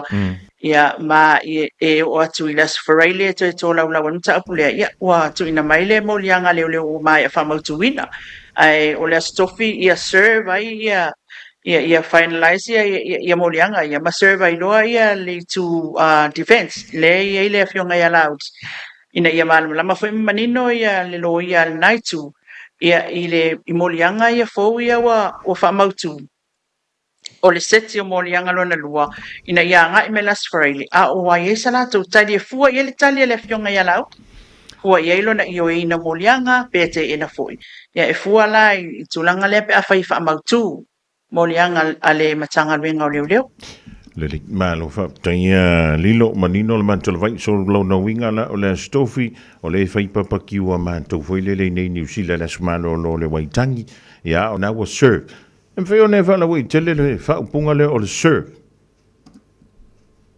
serve ia le defense council mantua foi o le foi o le inquisitorial le fa ngai la lo le court o le adversarial area e afini e finaulo ia mo parties mali e tataula ile tu le ona serve mai o ia la to pepa molianga o le serve o le tu ina atu ma failoa pepa o molianga o le al molianga mua o le al fa molianga o le al molianga mua o le al molianga lona lua le al molianga lona tolu o le al molianga lona fa awala a tiltilo ia ile defense council ia na tiltilo lo la ile tulang felele e fesili lana clients ile fionga la ule mali to o le fai mai wa molia o e wa e fai kala pepelo po le e molia o e wa e tangolima fateta inga ia o le tulanga la lena e fua ia le tali mela auli o e isi cases o atu numar famasinonga fa molianga e yo e uma fa mai e ngalawa molianga fa mai yo il tangata le defense le defendant ia ai ai ni si molianga afa pe fa mai lo le kala kamalia guilty molianga mua guilty molianga lona lua not guilty molianga lona tolu not guilty molianga lona fa ia ia isi famasino fasili ia le temina ai se alme wele yo ile wa yo ina itali piel fale ale le tele yo ina ngau ia tupi fa mai na walo e kongo le fale o kuku ai ma walo o ko sa fa fo o kele tango skupe o tulanga na vai ne tu fa petanga tai e vai fa pena leo le fa inga o molianga o to fo la fo la tula fo ye molianga ye titile leo ile tulanga la soli ile tula fo no ye no fa ma tu mele fa pena so le ngala le na o le serve po le tu ina tu molianga ye mala la defense council na fasili lo le na clients fa pe mela le ai nga makwasi se fele evidence okay le fa yen kala fa pe nga mala ia ona fuala ia e tuina atu ele lo ia i luma famasinonga yo le te ena e lau client le se me fa pena na tu ia ona ilo lo leo ma o inga e kam apa i leo ma na tau mau e fa mau ni ai le pelo i pe ai a fa i kua koe fa mai ele se ma e vai le ma dismiss lo leo ole molianga na ia ole fa leo ngaina ole isi foi tulanga le tawe tulanga le ile main charge ia male afangi male molianga fisosoan molianga fina le leo taipei o le va o le murder and manslaughter pe mai ia tala ai foi nei anisi o famasino o ia fatura ia e lua molianga molianga fisosoan le manslaughter e molianga autu le murder fai te ena le murder le lava le evidence le fa ni ai talia ma guilty ma yo e tangata le ai manslaughter na pai vale lan fa se tangata ia na fa ngai lo le ina le molianga le na moli ai tangata le ma tang fa ia fa maunia manslaughter ai tatia ese mai le molianga au tu le murder tu sa molianga na le fa ta ma wanga fa sa mo mai tatu tamau stala lai tai molianga fa le ia wale vana tatau wanga i mai alternative charges o molianga fisosoan Ia le la o mama o molianga fa leo. Neli malo fa lino ni fa sa mai ni tu si wa te lo ye ni si pe o ya ele te li se mala mai meni o mata fo ya meni o lo ia mi se leva te mi fe tu fa ye la ngona mamanatu e fa te tau le e molianga ia po ni tu inga o le te mafai e sue ia pe maua le upu foi le le guilty po le not guilty o le nai sau no ina mafa malama le tulanga lea o le sir po le tu ina tu leo pepa o fa matalanga ia po molianga ia mavainga uma ia avantu o ile tu o lo te e le tulanga pe o le tu mai ai antonu ai longo o sila fia le malo le tantu o tudu o le mea nai tupu i so se fa masinong a fai e fina wina ni matau a fai o au le fa te teinga a fai o au le te o ke fia i loa po a mea ko koe molianga ia ona au mai leo ko pepanga au mai i la ulo ia ia pe ona esa no ina li na mantala no le mara ulo ia ala mi ngo ia fo ile le fi lo ia le stable fi lo o le me voi na ele alua i lunga inisio fa msidonga mo lunga nisio mata le anga ile tango fi mata bu fa pe nei li lo mai e kau la ka ku ya u le vocabulary ke sango mai Sawa tulanga na o le telel na o mea e o foi lo talo e si kama i pepa pe kasi pepa serpe polale me fai talsanga loia e ai fono na cost i pili loia i tulanga uma fa pena a le tulanga fole na e sa sa wa nei tatu tangata su eloia a wa foi e telele ta telele tu petong i le pili loia fa pe o na ia lo le so soani tatu malo le ia legal aid e mawhai ai ona e whai mai whamasino ia te oe a whai o se whao lima whai lele lau sol tula whanu whai mai le te mana o mi e saulo ia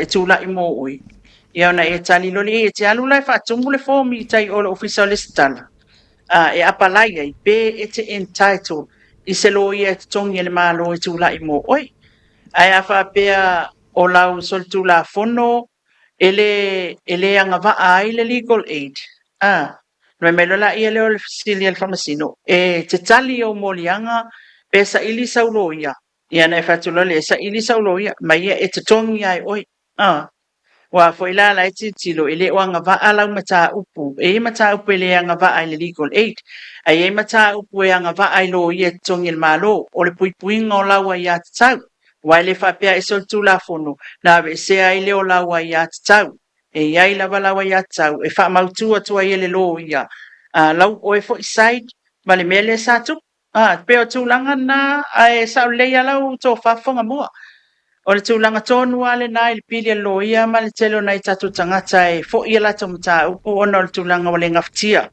ona tongi ia le tomta lo ia le link malo fa tai lilo e tau ese la titi la usili le la avantu la nga o le la vai e afo e fa alia in fi nga no le tunu ile taimi fanto atula i mai ele mata pule na ngi ai le sua fo setasio fi pule ele o po male le tulanga ele mata pule dei ya o nai manino le mantole vai o ia o le a autostusio fa fo le tu yel HRPP ia le kantu leo na nginga i lunga le sua fo le tai o le tuanga em fio na eva marino mai o le ale bena le o ile le o onga o le mata pule le fa masino ia wa le na u fa longa tu nei lava pe uma le vai so le tanta la noi le na efsilingi el kom sinam femna to fa mata tu mai le tulanga le ali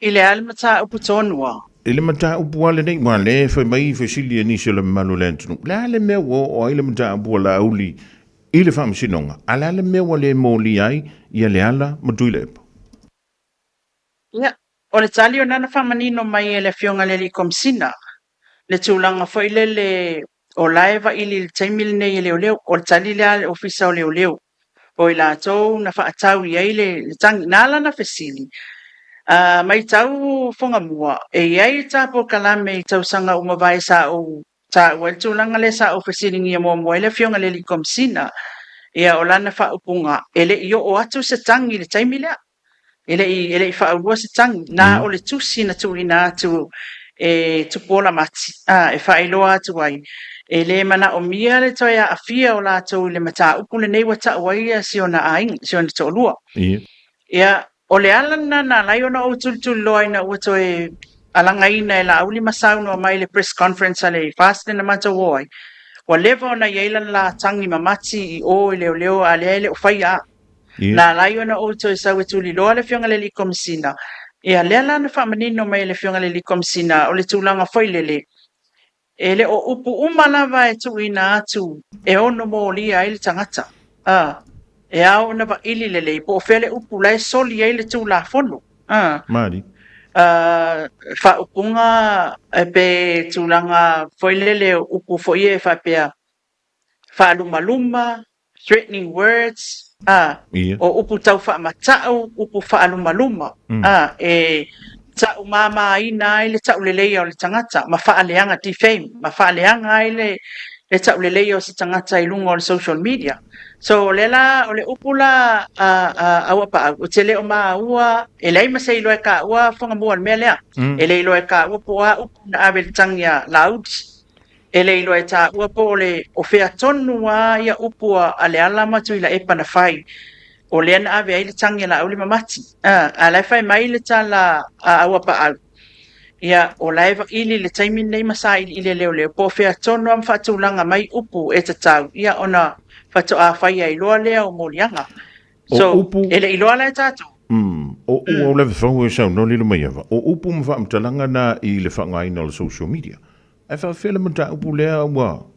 Wa tātou wawā oi ni mai la vai le nātou sanga. Lea wa o mai le nei tau sanga. I lau wha whunga antu le sau na ngāl komisina o tau iei se tangi o iei to tonu I o le matanga alwenga. E wha anta tau lava lea. Ia lea lama tūlep. O le tūlanga lea na tā ua fo e la uli. Le isi fo I fesili tu ina tu iei. Ele I whaiele press conference. This is way before the press conference. Ele I eisi tūlanga whapewa o mai I le tūlanga le wai nei wa vai whunga wa alwain whai. Satu ina tu iei le fesili fo le iei o le aton wa le mele anga iei la na tangi.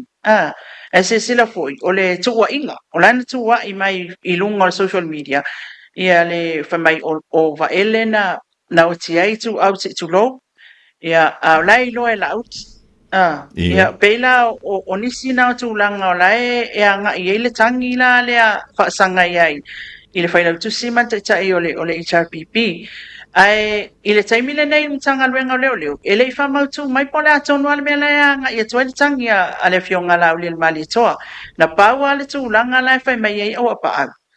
O lai e ilo e leo leo po o atonu a upu e soli tu la fono ia mawhai e iloa ai I oe o lana tau nu atu le tangi le fionga ia la ule le mani toa ia ma le tofa ma le fionga atu pola mati.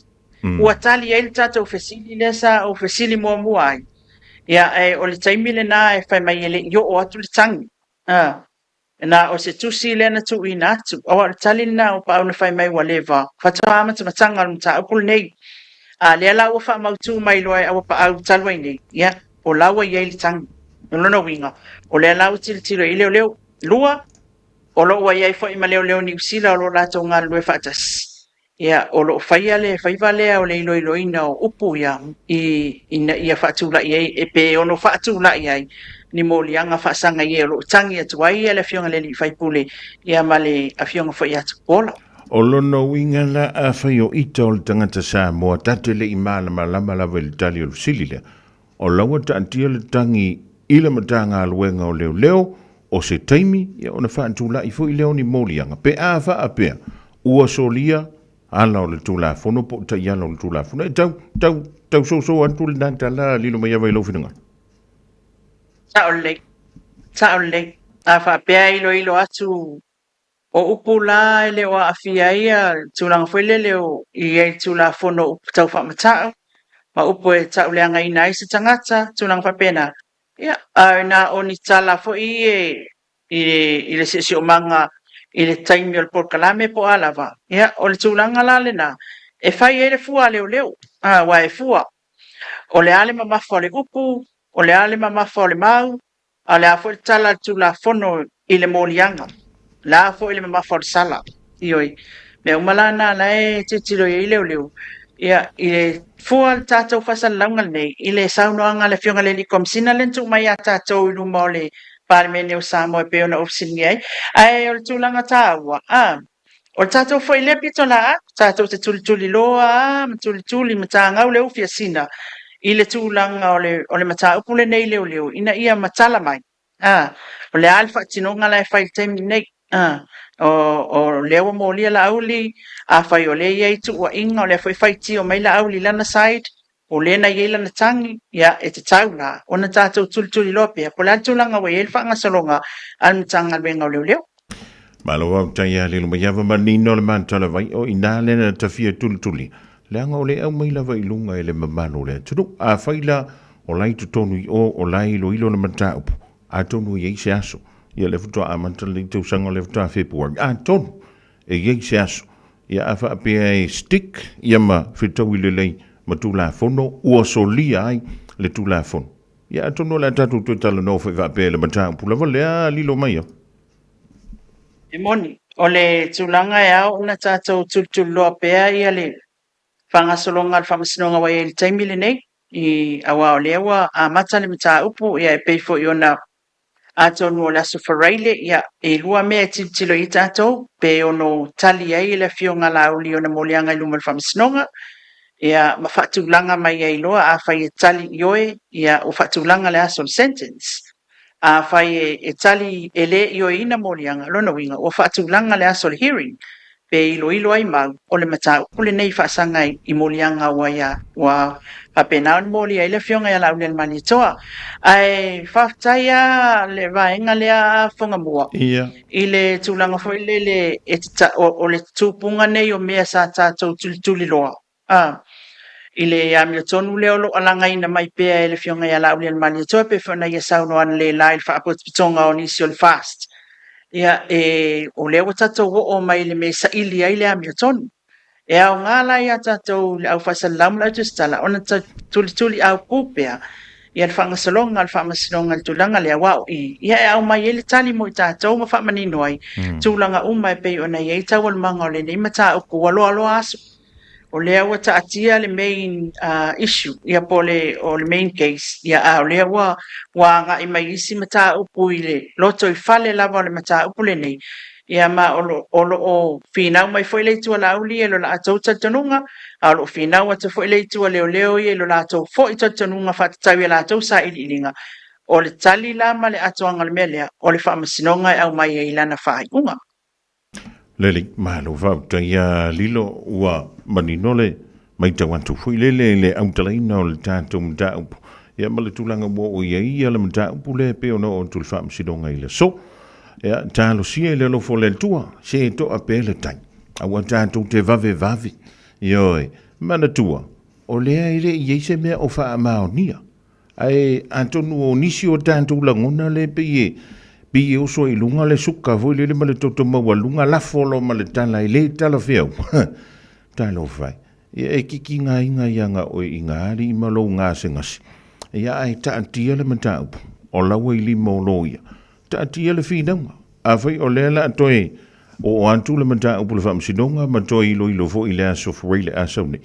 Ia atonu e le ngatai i. Mai iei le teng. E mani noi le manto le vai. O le tau sa o e leo sia kako sa valinga lilo. Ia, o le whasaonga sa o lau upu lea leo o lau whaamtalanga le leo whai mai.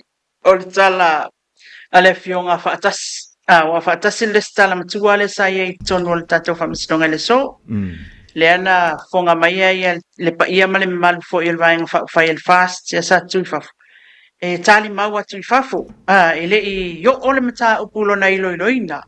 O le whaatino ia le tūlanga whailele o le tōlau lawina i luma le whaamasinonga, whaailoa molianga, tūlanga whina wa inga i mata upu. Ai le ilokea le maka upu ma le angol mea. So wa fo ia la ititile potu. Ia ai matua i nau ai o umai titonu. Ia ai peina au mai le ava noa mua lava. Ia mo i tātou le au whaasalalau ma le au tustala. O i nā fo ia watu ai le tātou tala e manino iso tātou o tunu. Ele tatele whaale au ngā ina fo i le tūlanga fo i le leo le nau. O na i o tātou tangata wa lewa o na tālia le nei matau. Ai saoa au funga mua. Saoa oi. O le file mua le tatou atunu o lo ia i tatou lava. O lo ia i tatou lava. E tatou te tuu ina ifo ai ma le loto wha atua atu i le ali. Ua i a ao le wha masinonga, malo ia le mata upu. Ia e whai e ila latou. Felafo a inga ma latou fina unga. Ia se taimi ona au maile o lana whai unga.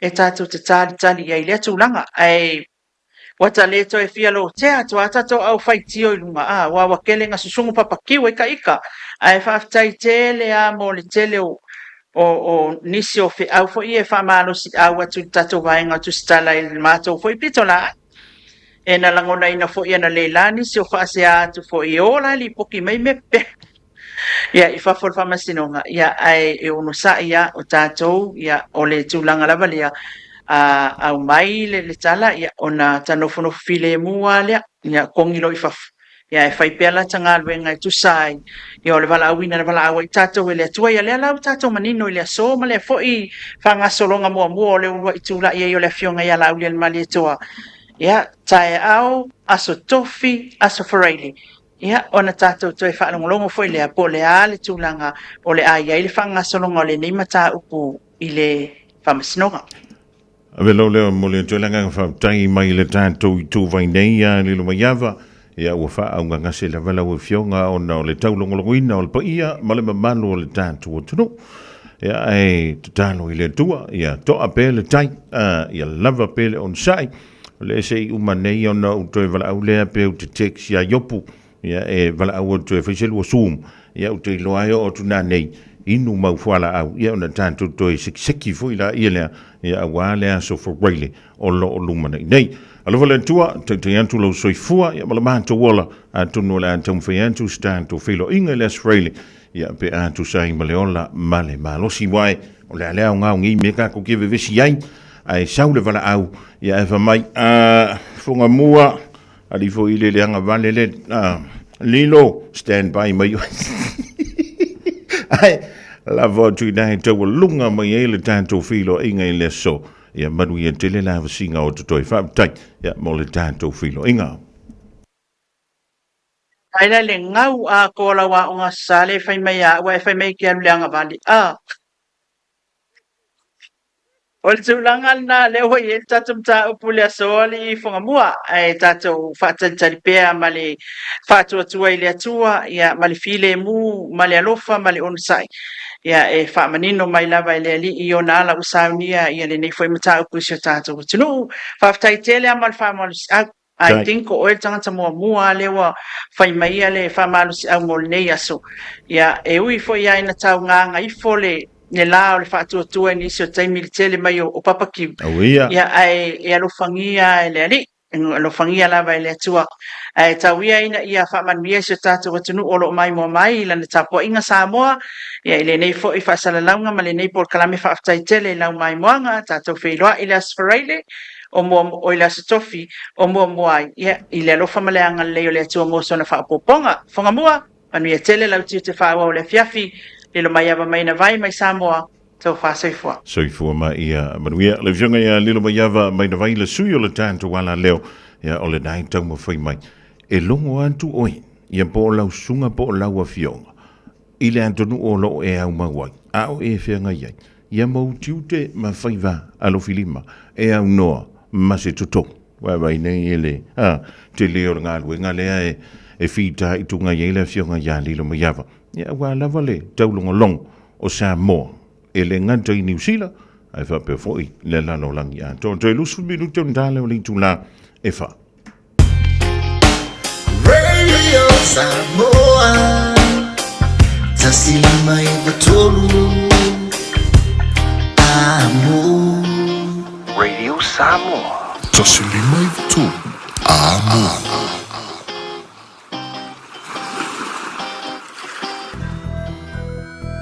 Homeowners, talofa lava. My name is Api and I have a special offer for our families today. If you require personal financial services, I'm only a phone call away. Call me today on Olualua Ovalu Fafa Lima Tolu Tolu. Avia maua sosa, Omega Kai, Omega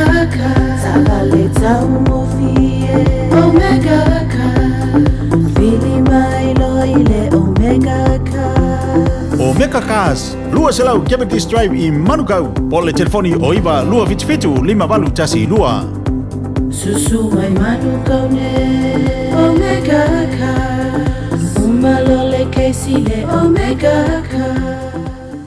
A whai alo sa ili se a onga a mata molo walu. Au aloe te toi popole o le Galaxy Childcare e tele o na la lai au kilani I saute. E toa tele whai a o ngā ngawaa o le a o ina le whānau e ia inga whapitoa pe a le sitala lo walo. Tolus fulu I tū la, free. A vanoa le vēna le a onga mo whemalanga inga le whānau, free. Maua mea aia le whānau, free. E ia inga whapitoa. Mo nisi whamatalanga, whafso tai le o lua tasi, o valu tolu, lua fitu, lua iwa fitu. Radio Samoa. Taslima iwatolu amo.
Fatalo fatile nei tula o le awa uli polo kalame le nei alfa nau le tultuli matangau ya te auto u malava I lo tau pa ia malo o tau mamalu ma fai foi o na maua mai la matau polo kalame fa pito foi fatalo fa faya onga I teine matama onga u malava foi ia o la tau wa fa pito foi ai le nei polo kalame talo sia o manuia mai o tau I le nei foi yaso ia ai se yo tatu talo na a matai lo le tatu polo kalame le umi fo I se tatu tala noanga I le nei awa uli tatu tatalo.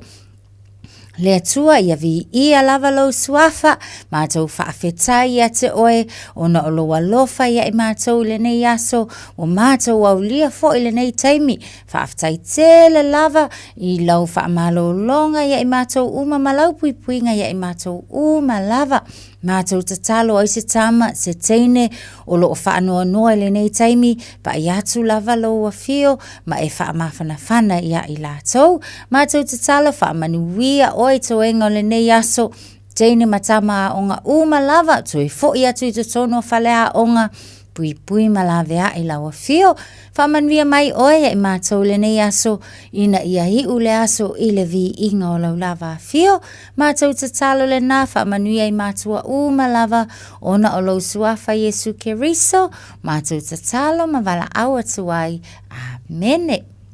Malo teine matama ia o a mai la outou I le nei fo I aso. Tal tonu whaia onga to a tele nisi o outou ia o le naua fia wale wa makala onga. Io e a mata tātou le vai aso le nei isi o tātou ia o isi lana a mata le vai aso le na te a atu a o le au skola sipi ia o leanga a maka wa faisi leva na a mata o le walu nei le tolo vai aso talu na a mata foi ia au vahenga le o le onga a mata a ia e whaamaloa tuai lava whaia onga ia te outou uma lava oka lo ufia lo vai hamo mai atoa onga sava vale le onga o atu matama matina e selelelei. Mana tua lava tamaiti e tele le aonga o lo walu i le aonga mo oe. Ia malowo langa i le lumanai. Maka kwa le kaimile ngei faaputu le poto. O olo ele teime te matua ai. Ia ua whaingo fie, ia ona maua le ngaluenga le lei, e fesoa soani ai ata mamatina, wafo i lawa le leilo whailonga, ia po ua lava fo i lauta mai, e ke whaingaluenga ai, ai awal fuka makalwai asu, ala fo ua e whaiata mai le ai ke le aonga ngai ke mai, wailoa, whaalonga mai tātou tamaiti. Wai niso tātou le fo ni whaalonga aso whanau le nei aso. Ia e mana tua lava autou umal tātou polo kalame lango le alofa le nau tātou wofa a pele o Yesu. Ia e fo wai mai ai le isi tau sanga tātou te fia ai i le nei o langa ma tātou to a anga i le aonga. Tātou lava teine matama. Ia e whape na fo i nei mātua. Ia e whape na ia tama matua. Matina matua. Le fo i sa whaelonga o lato wasu soifua le nei aso. Ia whaamanuia te le atua ia te utou. Whaamanuia whaatasi e le tultul matangau. Ia utou wasu soifua. Maaso whanau ona ia uo lava fo i tama mteine a onga. Ile nei aso. Angale leile atua le soifua.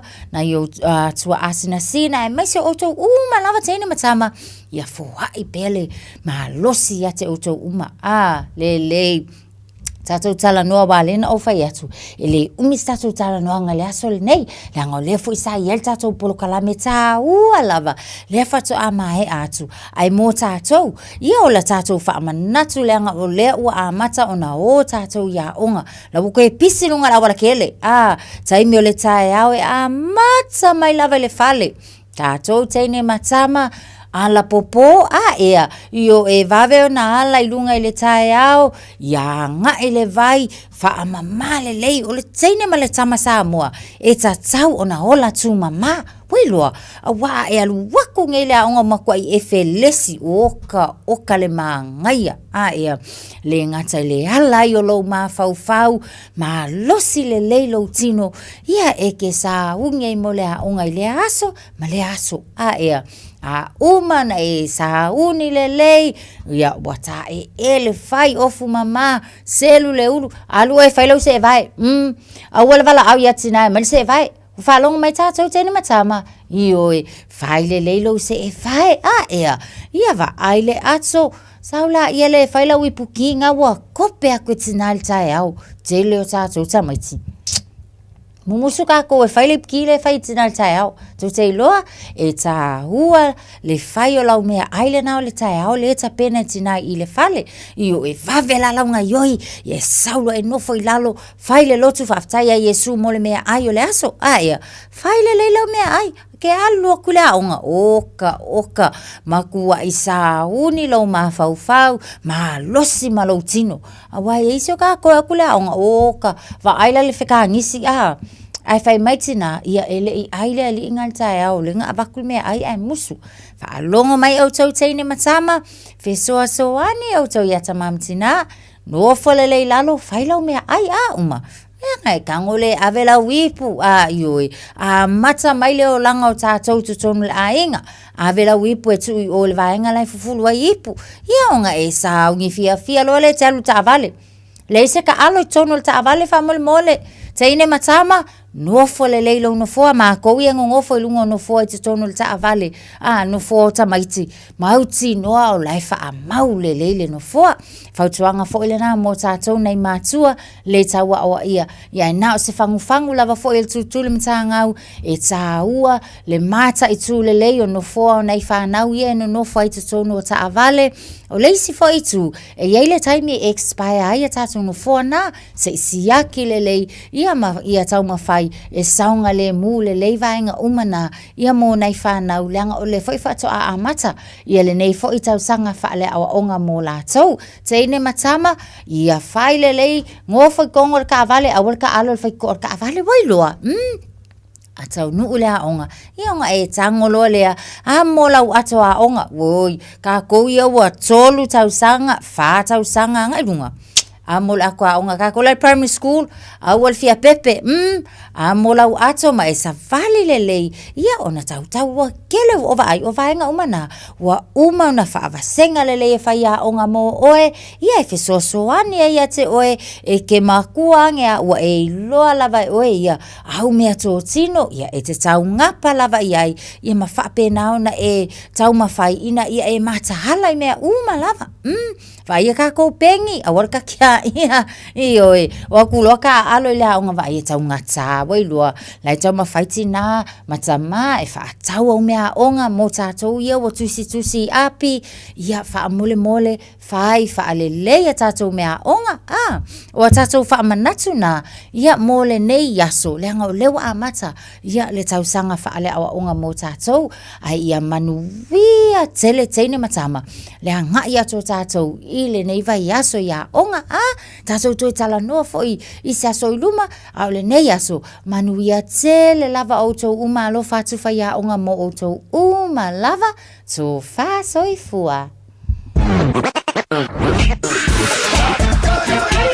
Malo soifua o se fufonga Samoa Radio Samoa tasilima ivatolu amo se kia Radio Samoa Lewa tui valu minutan talo ling tu lai fa ten tu tu ya Natasha vai lu all sa sia ya mole polgala mena mo o tole fa na u le fo ya woli wo fa wina ole tuli matanga tu mo fa poponga e senso o mua e mo temene ina ya tanto fa linga tawi e fi tanto awala vole do sil fiel pa ia mal malo lo tanto tro ole fa silanga mua ole wi ia tanto fa bito e pe ona saunia ya mata brina foi ele casa beds and appliances ole fai mai fa Johnny le casa beds and appliances solo fanga solo no yele seti no for fabric no for toluma no for singles e lua mai liva tala il vayaso ole moinga queen size fitu tala il vayaso iPhone 13 se fulu lima tala il vayaso ma le smart TV lima nisi na ole se fulu lima tala ile vayaso fione lo ile fa fitu fa Great South Road I Otahuhu e po le tolo fitu iva Great North Road I Henderson wala yele o valu se lau lua lima fa valu over se lau lua lima fa valu o omile lua mo Otahuhu po ole tasi mo Henderson fa ilo yene fa fonga ile Radio Samoa le fa salonga maua I sa me alofa maile tautomala nangana ale casa beds and appliances Male tanto faalinga malamuli ya vanoa whainga luenga. Pulea onga o le whetu I sa saea onga amanta. E whaasisilantu male whaanualo e tawai lea vanoa whainga luenga o le pulea onga Center Manager. I lea onga amanta a le whetu I sa sae. Mātou te mo misa whaia onga o lo iai umaanga wa nei. Maua lau le sitala anto atoa full registration. O mia le whailonga o le Bachelor of Education, ECE, po o lunga tu foi. Ia le leile whesotai I le ngangana Samoa ma le whaaperitania, le leile whesotai inga matamaiti mantua mawhaia onga.